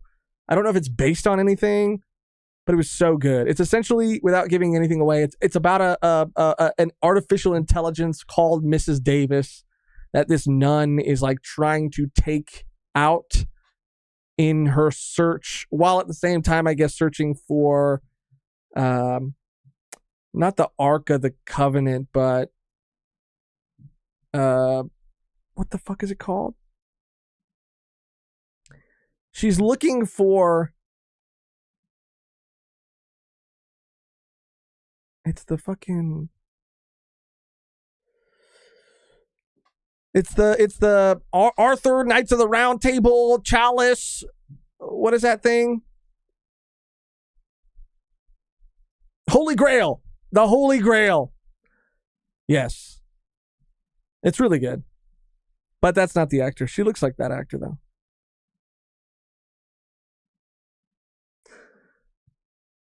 And then, of course, the other person in this being Voldemort.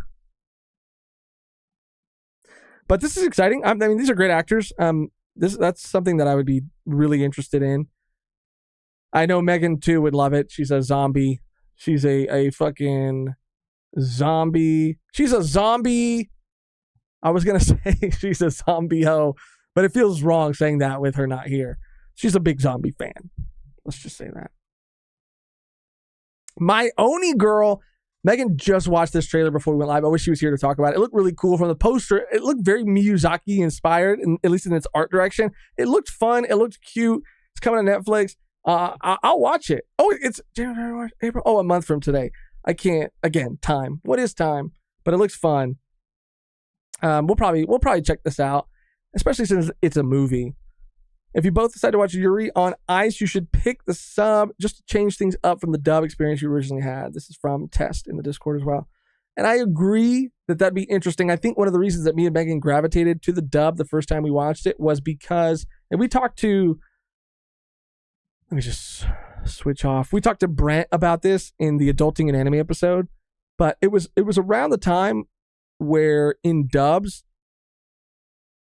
it just felt like they put a little more love into it because there are characters from all over the world, from Russia, from, America, from Japan. And they gave, and it's a little tricky, but they gave certain characters from different countries like accents in the dub. And so it really kind of like it worked and it lended to it feeling more like global. And that was a cool little touch. But I would be curious to watch the sub. like you said, test just to get a different experience than we got the first time around. That's pretty solid. Pretty solid advice. Let me make sure we're all caught up on super chats and all that. From Tiberius, let's go. I'm exploding. Are you still wearing your Genzo cosplay? This is actually the same shirt. That's a good catch. That's such a good catch. And I knew too. I was calculated when I bought it that I knew I was gonna. It had re-wearability. There was a re-wearability factor in my purchase decision when I got it. And that was a really good catch, Tiberius. You got me. Caught me red-handed. Quattro with a. I'm exploding. What can I say? He's an awesome another guy. super chat. If you can live in one area at any point in human history, what era would you pick? What's your go-to meat for tacos? I will judge you, but W community. Okay, these are two very different questions. So, any point in human history, what era would you pick, and what's your go-to meat for tacos? Let me just answer the go-to meat for tacos first because that's easy. It's asada, all the way. Fuck lengua. I mean, el pastor is really good too. Carnitas. I like carnitas, but just like, what are you doing? You know, asada, just classic. That's the best. It's the go-to. And I also will judge if your answer is different. Favorite era, human history. I don't know, man. This is a tough question. I really don't want to sound lame as hell, but I feel like this era. There's a lot of like if the future is off limits, because I would always want to go to the future. I would always want to see what I'm not going to get to see, right? Like what I'm going to because according to, the community and according to Megan, I'm ancient and I'm old and I'm a dinosaur and who knows how many years on this earth I have left. So I would like to see what I wouldn't normally get to see. I would like to see into the future. But if I couldn't do that, if it was only existing eras, I don't know. I mean, this era is dope because of the technology that we have. We're on the cusp, the horizon of seeing some really fucking cool shit. What am I going to want to live in the fucking 20s? What am I going to live during fucking prohibition when you have to fucking, or you could barely get around? You had to ride on horseback just to go everywhere. I couldn't leave the vicinity of whatever little town I was from because I had to rely on a horse. I don't know, man. Or like, the industrial age, like where fucking everything is so toxic. I probably would fucking die from some sort of lung cancer. I mean, I don't know. Or all the way back. I mean, I think that would be interesting too. Like I would like to go back, and this is a little much for people, but I would like to go all the way back to like biblical times so that I could prove or disprove rather the validity of the Christian religion. That's fucked up. That's great. But I just feel like there's been a lot of evil done in the name of certain, religions. And so how crazy would it be if someone actually got to go back and prove whether or not those things actually did or didn't happen? I'm just saying. And maybe they did. And maybe I'll come back a believer. And maybe I will be converted. And maybe that'll be God's plan for the whole world. But maybe none of it happened. And it's all bullshit to control people and to give people an excuse to do terrible things in the name of something not real. I don't know. People need things to believe in, sure. So I don't want to take that away from them. But you asked me. That's where I would go. Or maybe the dinosaurs too, just fuck it. I wouldn't want to live there forever though. Can I come back? That's another thing. Can I come back? I would say, what era? Now. I've lived in my favorite eras. The 90s. Awesome time. Amazing time. And now, not so bad. Bad things about it, for sure. But science, technology, pretty cool shit.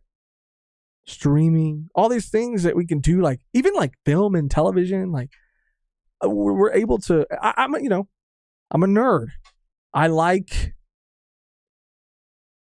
film, TV. I like I like storytelling, all the different kinds of mediums, and I feel like we get to see things, even video games, which I don't play often, but I mean, like, everything's at such a cool spot, I feel like. And it's, I think, again, there are bad things about it, but I think it's only going to get cooler, and there might be some sort of awful incident or civil war, but who knows? Who knows?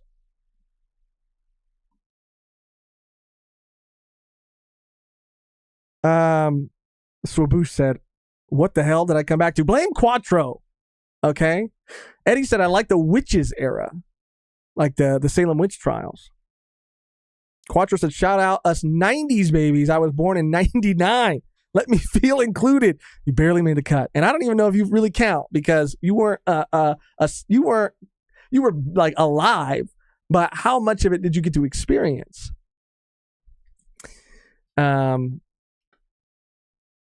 But yeah.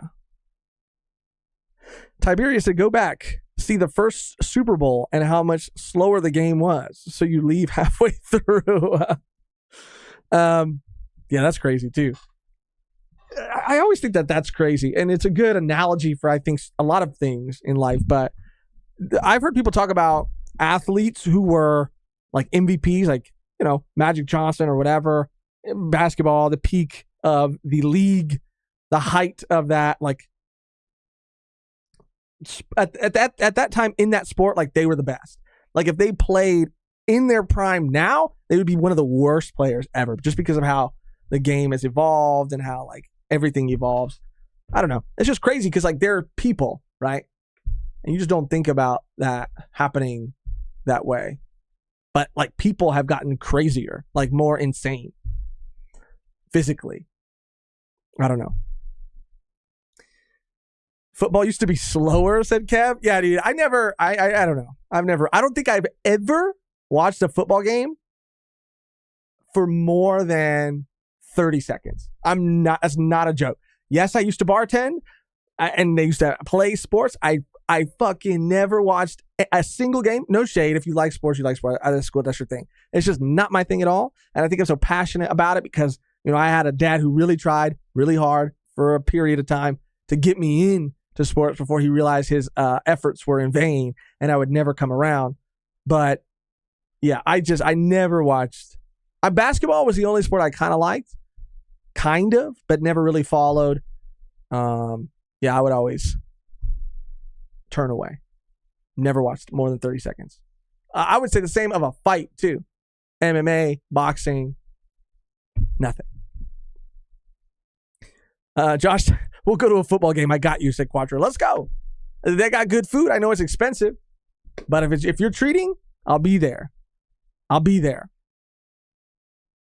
Tiberius said, low-key go back to fight a historical figure. Now, see, that shit would be cool too, because it's not just, you know what it is? It's not just, look, that's just my own personal relationship with religion, right? Like I said, I have my own issues with it, so I would want to go back to biblical times to see what was really going on. Get a real record of that shit, right?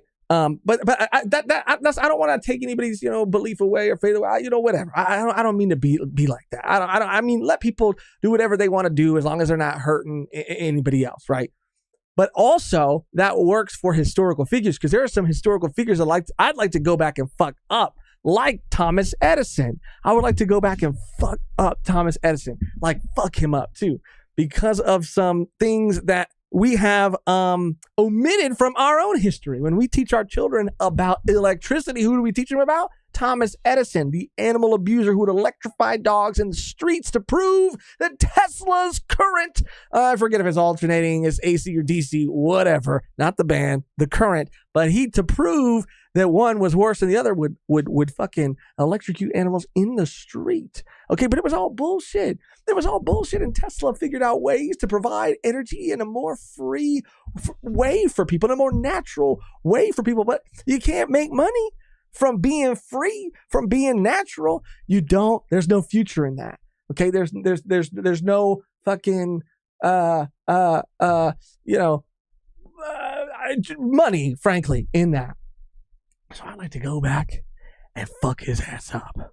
with some. I'd like to run over him with a Tesla, even though there's like a fucking, Tesla, Elon Musk. I don't know if I love Elon Musk, but it would be symbolic. It would be symbolic.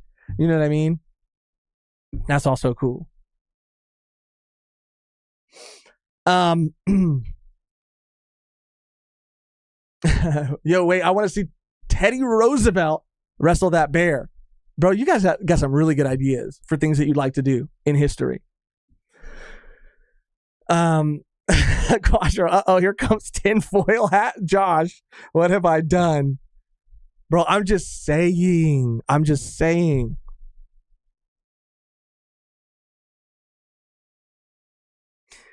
Boosh, I'd love to go back and do some big ancient cities to see how advanced they actually were. That's another good thing. You go back, you see how the pyramids were actually made. And maybe it's not as crazy as people think it is. Maybe it's actually a little more simple than we make it out to be. Maybe it was just we were putting people through some pretty awful, types of labor, and it's not as complicated as everybody makes it, which is something I've never really fully understood, by the way. People act like this is, and tell me in the chat if I'm fucking tinfoil hat, if I'm crazy or not. Because in my memory, there are documentaries about pyramids where people make it seem like it is the most fucking impossible and mathematical wonder that cannot be replicated by current technology. And I just don't it's a fucking triangle. It's a fucking stack of bricks that make a triangle. And they act like because of where it lies on the earth and what it points up to in correlation with the maps and the stars and all of the everything up there, that they were on some fucking alien shit, that they were on some advanced mental shit. But it's a triangle. You know what I mean? It's a couple blocks, stack them together, you make a triangle. I just don't get it. And they keep saying like, no, there's more to it. There's no way they could have possibly lifted those bricks. There's no way they could have. I mean, they could have. Pulleys, ropes. I mean, they weren't that dumb. They weren't that far back in the Stone Age that they couldn't have made a little contraption. You know what I'm saying? But again, people act like they created a computer. They act like this shit's gonna fucking, I don't know, hack into the universe or something. I just don't get it. Please explain it to me. That's another just little rant right there. Kev said there's literally a pyramid for a Bass Pro shop. It's not that deep. It's not that deep. Nico said go back and party with unhinged Josh in his 20s. It wouldn't be a party though. It'd be a disaster. It'd be a natural disaster. Doran Rostuvia, does Josh think today is 420? It's just Quattro's question. It's at the end. We're at the end, and at the end we got to get a little fucking crazy. We got to go a little off the rails at the end because that's just how it goes. We're almost at 3.5 hours, and I think that's a good ending spot. I mean, I think right now we're a little closer to like the 3 hours and 10 mark, but I just got a little caught up, and I apologize.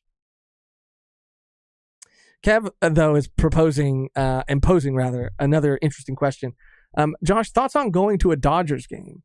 I've been to a Dodgers game, and it was boring. It was very boring. Would I go back? It depends. Is it free? If it's free, I'll be there. If I have to pay anything, parking included, you can go ahead without me. Do I want fries that cost $20 because they're in a little fucking plastic helmet? No. As a kid, I was like, oh, that's really cool. I washed it out. I took it home. I tried to put it on my head. I thought it was funny. But as an adult, no, I don't need it. A hot dog, a Dodger dog, that's really just, the only thing that's novelty about it is the size. I mean, I go to 7-Eleven, I get a big bite for fucking $1. I get more satiated and just the same amount of sick from that I do a Dodger dog. I don't need it. And that's the only reason I'm going. The game, secondary. The food, the fries, the Dodger dogs. That's, you know what I'm saying? That's why I'm going. And if I don't really feel like I'm getting those things for free, then I'm not going. I'm sorry. because the game, like who goes to watch the game? If you have season tickets to a baseball team, then what that tells me is you just couldn't afford season tickets to a football or a basketball, team. That's what that tells me. And maybe that's offensive, but that's just how I hear it. I got season tickets to the Dodgers. Oh, because you couldn't afford Lakers. Oh, because you couldn't afford, whatever. That's what I hear. I don't want to be there. I don't want to be there. I barely want to watch it on TV. Actually, I don't even want to watch it on TV. So those are my thoughts on that. Tiberius Josh made out with a Dodger dog once. Dodger dog's mid as fuck, said Quattro. Am I going to watch the World Cup? Probably not. No. Probably not. Actually, not probably not. No. I'm not. Unless it's just on somewhere that I happen to be, I will not be watching the World Cup. Unless I'm told that I need to because of some reason that I find convincing. But other than that, no. Mario Baseball is elite though, yes. And that's what's crazy, bro. I love playing like sports games. I love like all the Mario sports games. There was an N64 game, NBA Hang Time. I mean, they're so fun. And even playing like basketball in real life is fun, but watching it's just like, I don't know. I have been in the business from beans. I've been in the booth a few times for the Lakers. So why do I want to go back to a Dodger game? Exactly. And once you've been in a booth, you can't ever sit anywhere else. And I've never been in a booth. I have been pretty close on the court to the Lakers. And actually, when I was a kid, my dad had some sort of he got some sort of they like let him, or they were letting kids, because I think at the time I was maybe like 9 years old or something like that. They were, if you got to the game early, they were letting like a certain amount of kids onto the court, and you would have to wait until like the Lakers came out to warm up, and you could like pass them the ball and stuff. So I did do that, but that was during the Kobe and Shaq era. But that's not when Kobe and Shaq didn't come out; they stayed in the back. But I was passing it to like Derek Fisher and Rick Fox. What was it? Luke Walton? What was one of the Walton? I think it was Luke, whatever, Walton, whatever. I was passing it to those guys. And it was really that's a really fond memory that I have. I've still never been to a basketball game, and that's the only sport I like. See, basketball, I get it. I would go to a basketball game. If someone said, "You want to go to a basketball game?" I said, "You know what? I will go, and maybe I'll pay for parking, maybe." But what I'm really excited to go to is the Ren Fair. That's what I'm talking about. Renaissance Fair coming up soon. Can't fucking wait. I'm gonna have a little fucking horn. I'm gonna go all out in costume. We got a good gang, a good group going. Emily Rowe was at the Ren Fair not too long ago too. A lot of people go to the Ren Fair, and I wish I never go on the day that like a famous person goes, or like a celebrity of any kind, whether they're like an internet celebrity or like a celebrity. Like I never go when those people go, but I always fucking see them all the time posting on their stories and shit. I went to the Ren Fair today. And I was going to go, I almost went on that day, but then for some reason didn't. And that's always the fucking day that people like, that I would have liked to have seen there. That's always the day that they go. It's bullshit.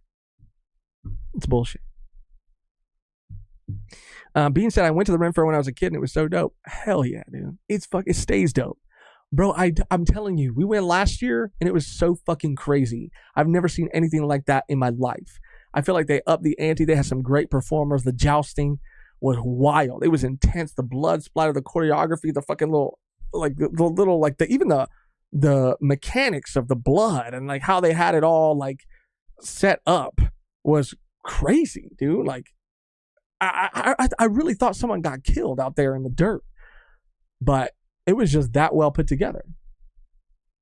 It was good. But it's expensive. Like, I mean, not tickets, but obviously pregame could come with something.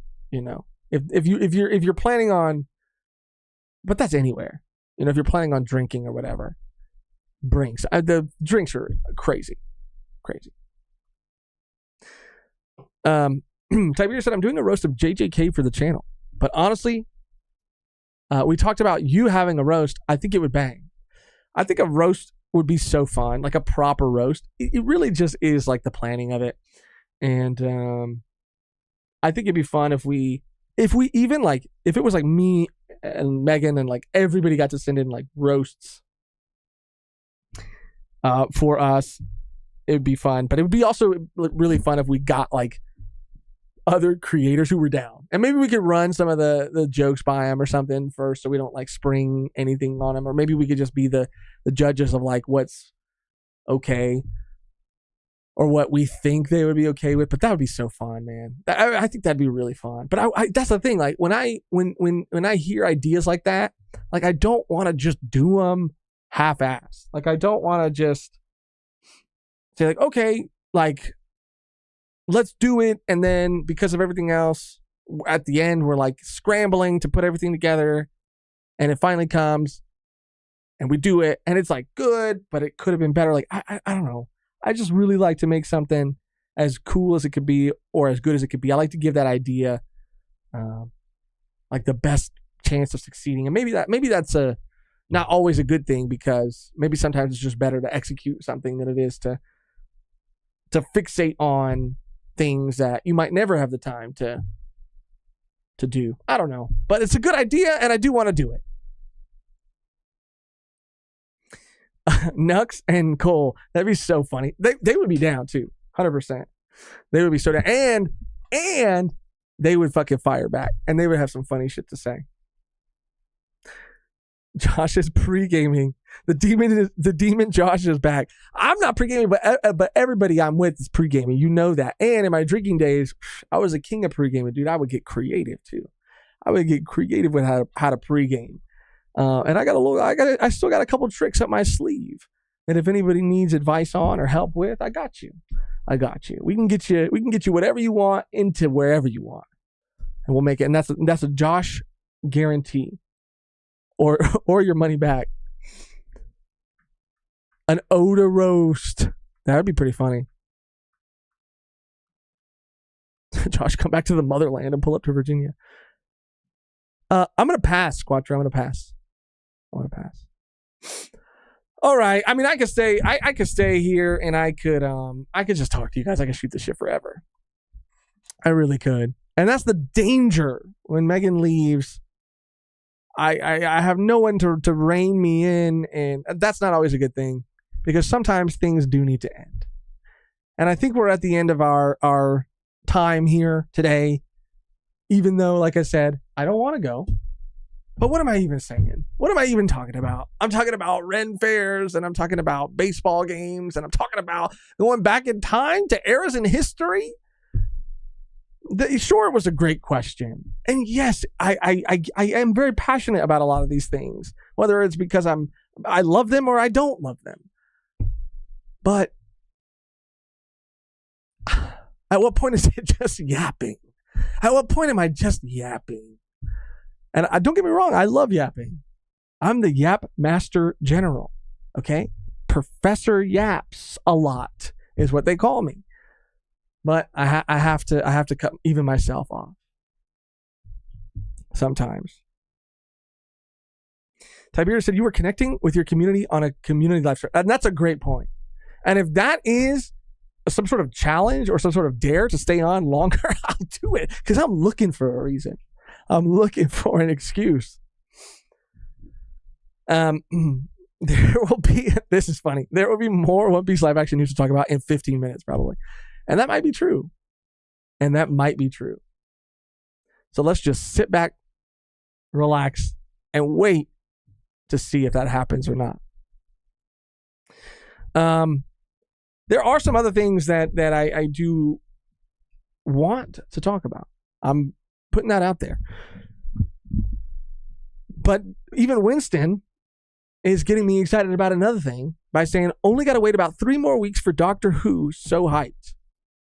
There's going to be a portion of community lives dedicated, probably towards the end, but dedicated and time-stamped for people who care about Doctor Who, because again, I'm so fucking lit off my asshole for this series to come back, and I'm excited. Bro, they're dropping trailers, and I said this in the last time, I barely got to talk about it, but they're dropping even if you don't fucking like it, just watch the trailer. I promise you, you will be like, what the fuck is this in a good way?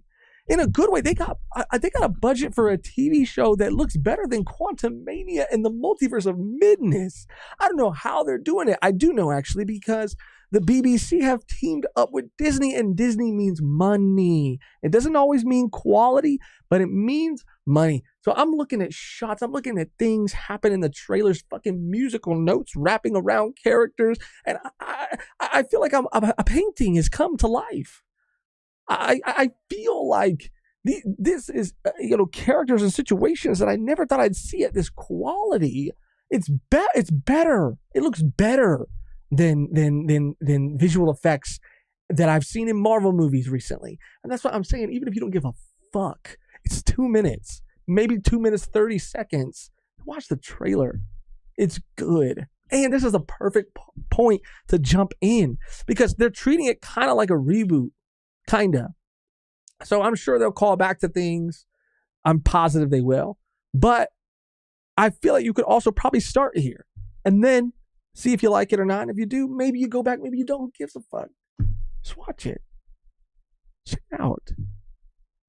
What are you going to watch? Are you going to watch Knuckles instead? I mean, this is fucking a classic. This is a show that's been around for 50 years plus. 60, actually. The 60th anniversary. And you're not gonna watch it. You're gonna watch Knuckles. I'm gonna watch Knuckles too. It looks good. It looks good. But I'm also gonna watch Doctor Who. That's my point. And I'll be lit. And I'm gonna be talking about Knuckles next week too, because I'm actually very excited for that. It looks pretty good. And it doesn't look like, you know what kind of good it looks. We all know what kind of good it doesn't look like. It's going to be fucking Fallout, OPLA, but it's like there's a section, there's a spot for it in a certain section of things that I like or that we all agree are good, but it's not at the same kind of level of good as like other things, but we all know. We all know. Quattro's cooking. What is Quattro cooking about? What is he cooking about? Something about Godzilla -1 on a budget of $15 million. Josh, does a straw have 1 or 2 holes? Oh fuck! Someone said Badissi. So it does. It has 2 holes. It has 2 holes. Why would it have any? Why would it have 1? Good and entertaining are not the same thing. That's true, Doran. That's actually very true. So I don't know if it's going to be good, but it will be entertaining, and that's very well put. Kev said, "I'm watching it all. Let's fucking go." And Hot Fart, I see you. Kev also said, "High key, get me on for the Knuckles episode, bro. Hop on next week. Community Live. Fuck it, Knuckles. I'm excited. Kid Cudi." Idris Elba, and Tails and Sonic are going to be in that bitch. I don't know for how long. They're going to be probably 1 episode, but hell yeah. Money said some clickable quotes at the end today. Bro, I don't know why I saw clickable and I read it as Chipotle right now. It's not even the same fucking word. Either I'm hungry, craving Chipotle, or I literally can't read, but I still kind of see Chipotle. But shout out Money. Thank you for just chiming in. It's always a pleasure to see just your name. It brings me joy. It sparks joy. Keanu Reeves' Shadow, but that's in the movie. That's in the movie. I don't know if he's going to make an appearance in the show. I mean, maybe in a little post-credit scene because they're trying to tie it together. They're trying to do the Agents of S.H.I.E.L.D., but with the Sonic universe. Now, I don't know how in the fuck, by the way, they nailed, of all things. I thought about that today, too. Out of all things, they nailed Sonic. Crazy. And who would have thought that when it initially and originally came out, everybody was like, this is the worst, most dog shit thing I've ever seen in my fucking life. Yet, fast forward, they fixed it. They did what they did. And now it's like one of the most successful video game movie franchises to date with its fucking 3rd movie about to come out with Keanu Reeves, Jim Carrey. What the fuck? I mean, and spin-off shows with Idris Elba? Like, what? Like, it's absolutely insane. And not only that, but they found a way to take the bad design, the shitty design, own it, and have a little fun with it in the fucking Chippendales movie, which was hilarious and such an amazing movie. It was so funny. It was done by like the Lonely Island gang or whatever. It's just kind of a crazy time we live in. Yet, the Halo series, bad. What was another video game one that came out recently? Borderlands, gonna be bad. Do I know about the story? Did I play the games? No. But I know bad from good. How about that?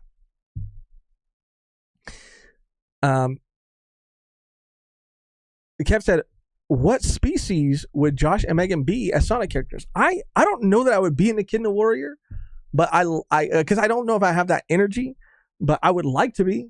I would probably be fucking, I don't know, actually. I actually need to think about that. That's a good question. Josh is losing his beautiful life. Oh, that's so funny. Josh would be a human and Megan would be a cat. Okay. I would just be a human. Okay. But yeah. I can't watch my Volume 1 podcast without watching Subway Surfer gameplay underneath. And you know what, Quattro? I know you're being funny, but how many people are doing it? You know, we might as well do it. But except it's going to be maybe not Subway Surfer, but maybe it'll be like other, like what's it, like maybe a One Piece mobile game or like an anime mobile game. By the way, I don't know anything about this. I don't know if I'm at liberty to even really speak about it, because I haven't played it for myself or even like looked into it at all. I just have the words of my brother to go off of, but yeah, he's caught up on My Hero. He's, going to start the new season soon and has been playing like the free game, which he says is like pretty good, especially for being a free game. I don't know how true that is, but obviously it's not great, but it's a free game and it's good for being a free game, even though there are some problems with it. But he was saying that the JJK game, because it came out, it's bad. It's really bad. He said it's an awful game. It's a dog shit game. And I just don't, I want to know if that's true or not. I don't know if that's true or not, but that's kind of sad because I feel like a lot of people were excited about that. And I don't know if anybody's got the chance to play it or not, but if you have, is it bad? Because I'll believe anybody who says anything right now.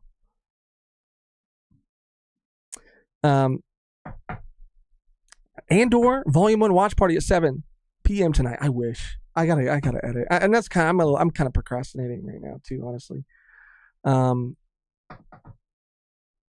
Beautiful. I said I'm playing Fallout while listening to the stream.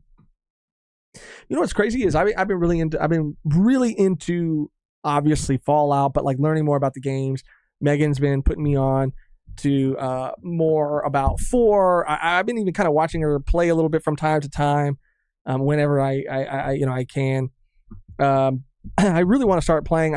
We have a mutual friend too that we were kind of hanging out with, and they were kind of giving me the rundown on New Vegas. And it's kind of interesting because Megan is and I think her dad too are like really, even though her dad played, I think almost every game, is a big Fallout 4 fan, and I think that might be Megan's favorite game too, Fallout 4. But it was interesting to hear our mutual friend's perspective because his favorite game is New Vegas. And actually, he gave me a New Vegas code. And so I put that bitch in Steam and I downloaded New Vegas.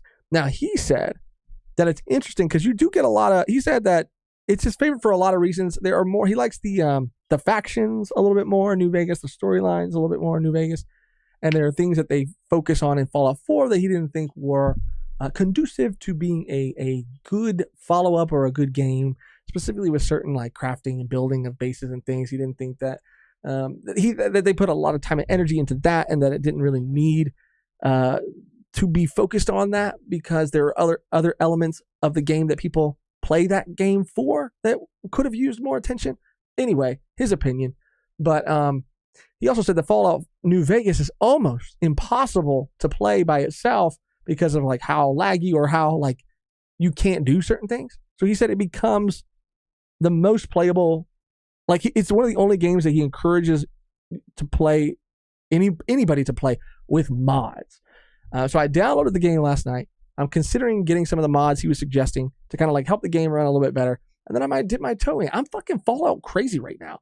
I want a Pip-Boy for no fucking reason. It's $200. I don't have $200. I can't get it. There's no way I can get it. But I was like, maybe, bro, I looked up. This is how crazy I am. I looked at how much a fucking Switch is going for. I was going to sell it at GameStop so I could get a fucking Pip-Boy because this is how geeked I am on the show. I'm not going to do that because there's some cool games coming out on the Switch, even though the Switch is on its way out, that I do want. Little Nightmares 3, looks kind of exciting because, you know, it's a couch co-op game. Maybe we could play that on stream. I don't know. But, yeah, I'm watching YouTube shorts about vaults, about vault horror stories. You know, a vault with like, they took only children in there. They killed all the adults. And it was a society of children. One where they cloned a man because the other guy in there needed to like cure a disease that he had. And he cloned the scientist, and these scientists, like, I don't know, took over. I mean, it's just wild. I'm in deep. I'm in deep. And that's all thanks to the show. It's all thanks to the show. It's been, I mean, we rewatched like 2 episodes of the show because that mutual friend of ours hadn't finished it. And so we watched where he left off. So we watched episode 5 and 6 again. And I was just like, damn, this shit's so fucking good. And I was like noticing like little things because I like understood the lore a little bit better. I'm geeked. I like to get really obsessive about things, if you couldn't tell. But I think that's what makes me a fucking nerd, you know? I latch on to things and I want to learn everything about it. You know, like that's what happened to Dune. And that's kind of like where I'm at with Fallout right now too. Yeah. Swaboosh has 2 fucking Pip-Boys. Oh my God. Which ones? You have the Fallout 4 one. I'll bet that's one. And you probably have the build your own Pip-Boy. Probably those are the 2. You a cute nerd though. Thank you, Typers. You a cute nerd too. Kev, not Mr. House. Fallout lore is so fun. I love tangent timelines. Yeah, dude, that's what I think. The possibilities seem endless. Like the more, and I do kind of like that. Because I was asked. It was hard for me to ask questions to our mutual friend because he hadn't finished yet. But I wanted to ask him more NCR questions and like New Vegas, like sort of like timeline questions and things like that because of like Shady Sands or whatever the fuck. But it seems what's cool is that it's not like tied directly to like one specific game. It's kind of telling its own story, but Fallout lends itself because of the vaults and because of all these other stories within this world. Like the possibilities are endless, and you could tell so many stories, and it can go in so many directions, all of which would be super fucking entertaining even if they just lift things straight from the lore of the games or whatever. Like, I don't know, man. It's just a world that I'm surprised I never really knew much about until recently. Just learned about the new showrunner for OPLAs from Zane Frost. His track record gave me so much more hope for season 2. He had worked on the series of unfortunate events, which is a very similar to Opie and Tom. That's one of the things that Megan pointed out earlier, which is a great observation. Yeah, I wanted to look at, because I didn't know much about him either, I wanted to look at every series he had touched and see what the general reception from critics and audience was for those series. And he has a pretty good track record, especially, you know, sort of echoing what you said about a series of unfortunate events and what Megan said. I think you guys are both absolutely right. That gives me faith in him. And of course, Matt's still going to be there. He's going to create that, I think, consistent voice throughout both of the seasons. And I think it's ultimately a very good thing. A very, very good thing. Doran said, I didn't really know much about Fallout until the show, and now I'm super interested in the lore. Same, dude. That's me. That's me. Okay. I really gotta go. I don't want to. Josh, if you sell the Switch, how can you play Smash or Mario Kart? That's a good question. I don't really play a lot of, I mean, I play them with like, when people come over, or, and it is cool to play on like stream or whatever. Because when we played a couple times with some other creators, like, that's cool, that's fun.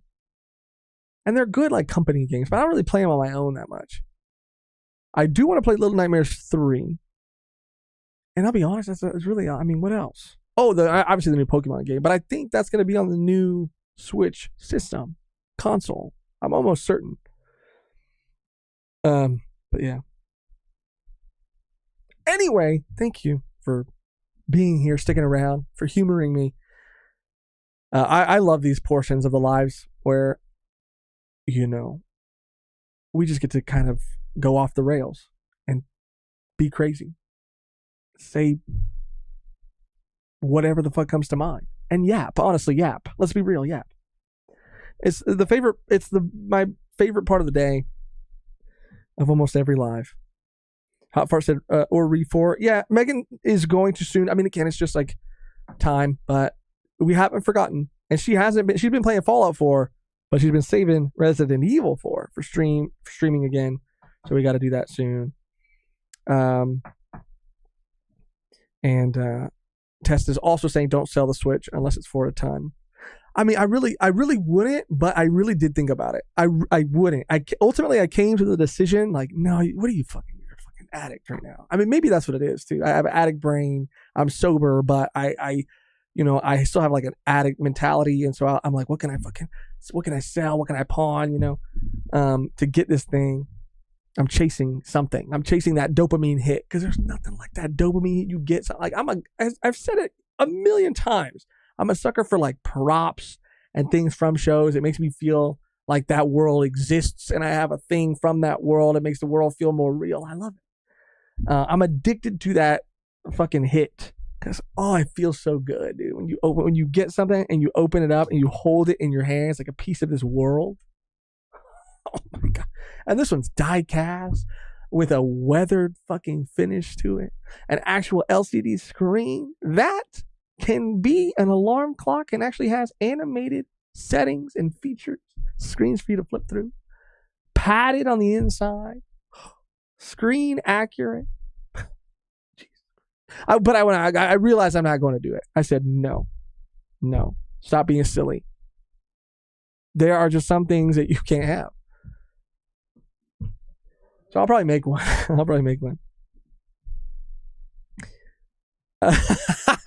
Okay, buddy, that's not what I meant. You know that's not what I meant.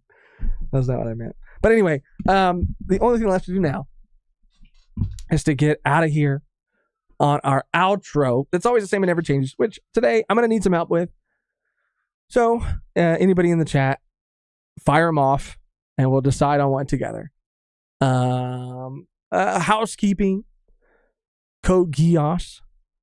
Our next reaction coming out on Volume 1 Plus tomorrow. It's been up for the Patreon members. That shit is hard to edit. I don't know why. We talked about it last week. And I'm just saying this while we're waiting for stuff to trickle in. Like literally every episode of season 1 of Code Geass went up without a hitch, almost first try every time. There was a couple exceptions to that, but for the most part, every episode went up, no problem. Tried to apply the same settings, like the same percentage of opacity lowered, the same amount of volume lowered to the season 2 episodes, and it just is not working. They're being so stubborn, and they're really hard to get up. So we did have to put the logo on another episode again, but we lowered the opacity of the logo even more, so it's almost barely noticeable.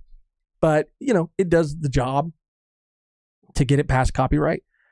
So that's cool. That's coming out tomorrow. One Piece Friday. Supposed to be crazy. And we're trying to get...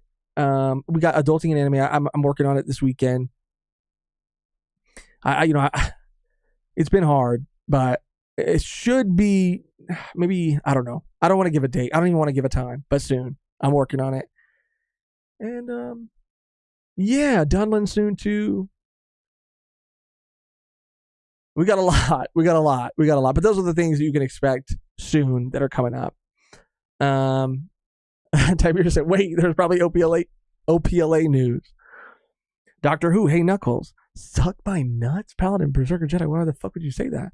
Doctor Who, hey Knuckles, suck my nuts? He would never say that. The Doctor would never say that. Or is that just the title of something? Is that just like a crossover episode? Josh, how much for you to tattoo me up? I mean, bro, just give me fucking $20, dude. I'll tattoo you up. I don't know where I gotta be. You gotta come over here. You gotta come to California. I'm not going to Virginia. I'll make a little, I don't know if you want like a prison gun or I don't know if you want, and you gotta provide that. If you want like a nice tattoo gun or whatever, you gotta get that. But I'll just $20, I'll just whatever you want. I got you. Bass Pro Shops have pyramids. That's good. Omega Tech 16. Hope you're okay, Josh. I'm good. I'm so good. I'm a little, like I said, just, busy, I guess. Like there are things that need to be done, and sometimes that can be a lot. But that's why these are so fun. That's why it's cool to just let loose and be fucking goofy and silly, because after this shit ends, it's back to the fucking grind. And yes, I'm procrastinating, but I am good. Thank you for asking. Swaboosh said newest Code Geass reaction was great. Thank you. Swaboosh, I think the one that we just recorded yesterday is one of my favorite ones. That was really, really good. But season 2's been fire. It's been heat. Oil Up. Oil Up is good. I like that. Oil Up. Andrew said that. You could give Megan her first tattoo. If she'll let me, I'll do it. May thy outro chip and shatter, Josh. I like that. I like that. Let's just say oil up. I mean, it's just simple. Maybe may thy outro chip and shatter. I'm just gonna say that because it's fun and I like it. May thy, but I'm not gonna say Josh at the end of it for no real reason. Thank you for watching. Thank you for hanging out with us. You guys are the best community on YouTube. Thank you for giving us the space to talk about all this stuff. For all your support and everything, patience and everything, understanding and everything, your kindness. I mean, we're so lucky. And these community lives are literally one of the best parts of our week. And I could stay here forever. And even right now, I'm stalling. Even in this very moment, I'm stalling because I don't want to go. Like David Tennant before he regenerated into Matt Smith. I don't want to go. But until next time, may thy outro chip and shatter. I don't know why the screen went black, but it went black for a second. I think I do know why. Wasn't supposed to. Love you guys. Thank you for real for hanging out. We'll see you on Friday for the new One Piece chapter,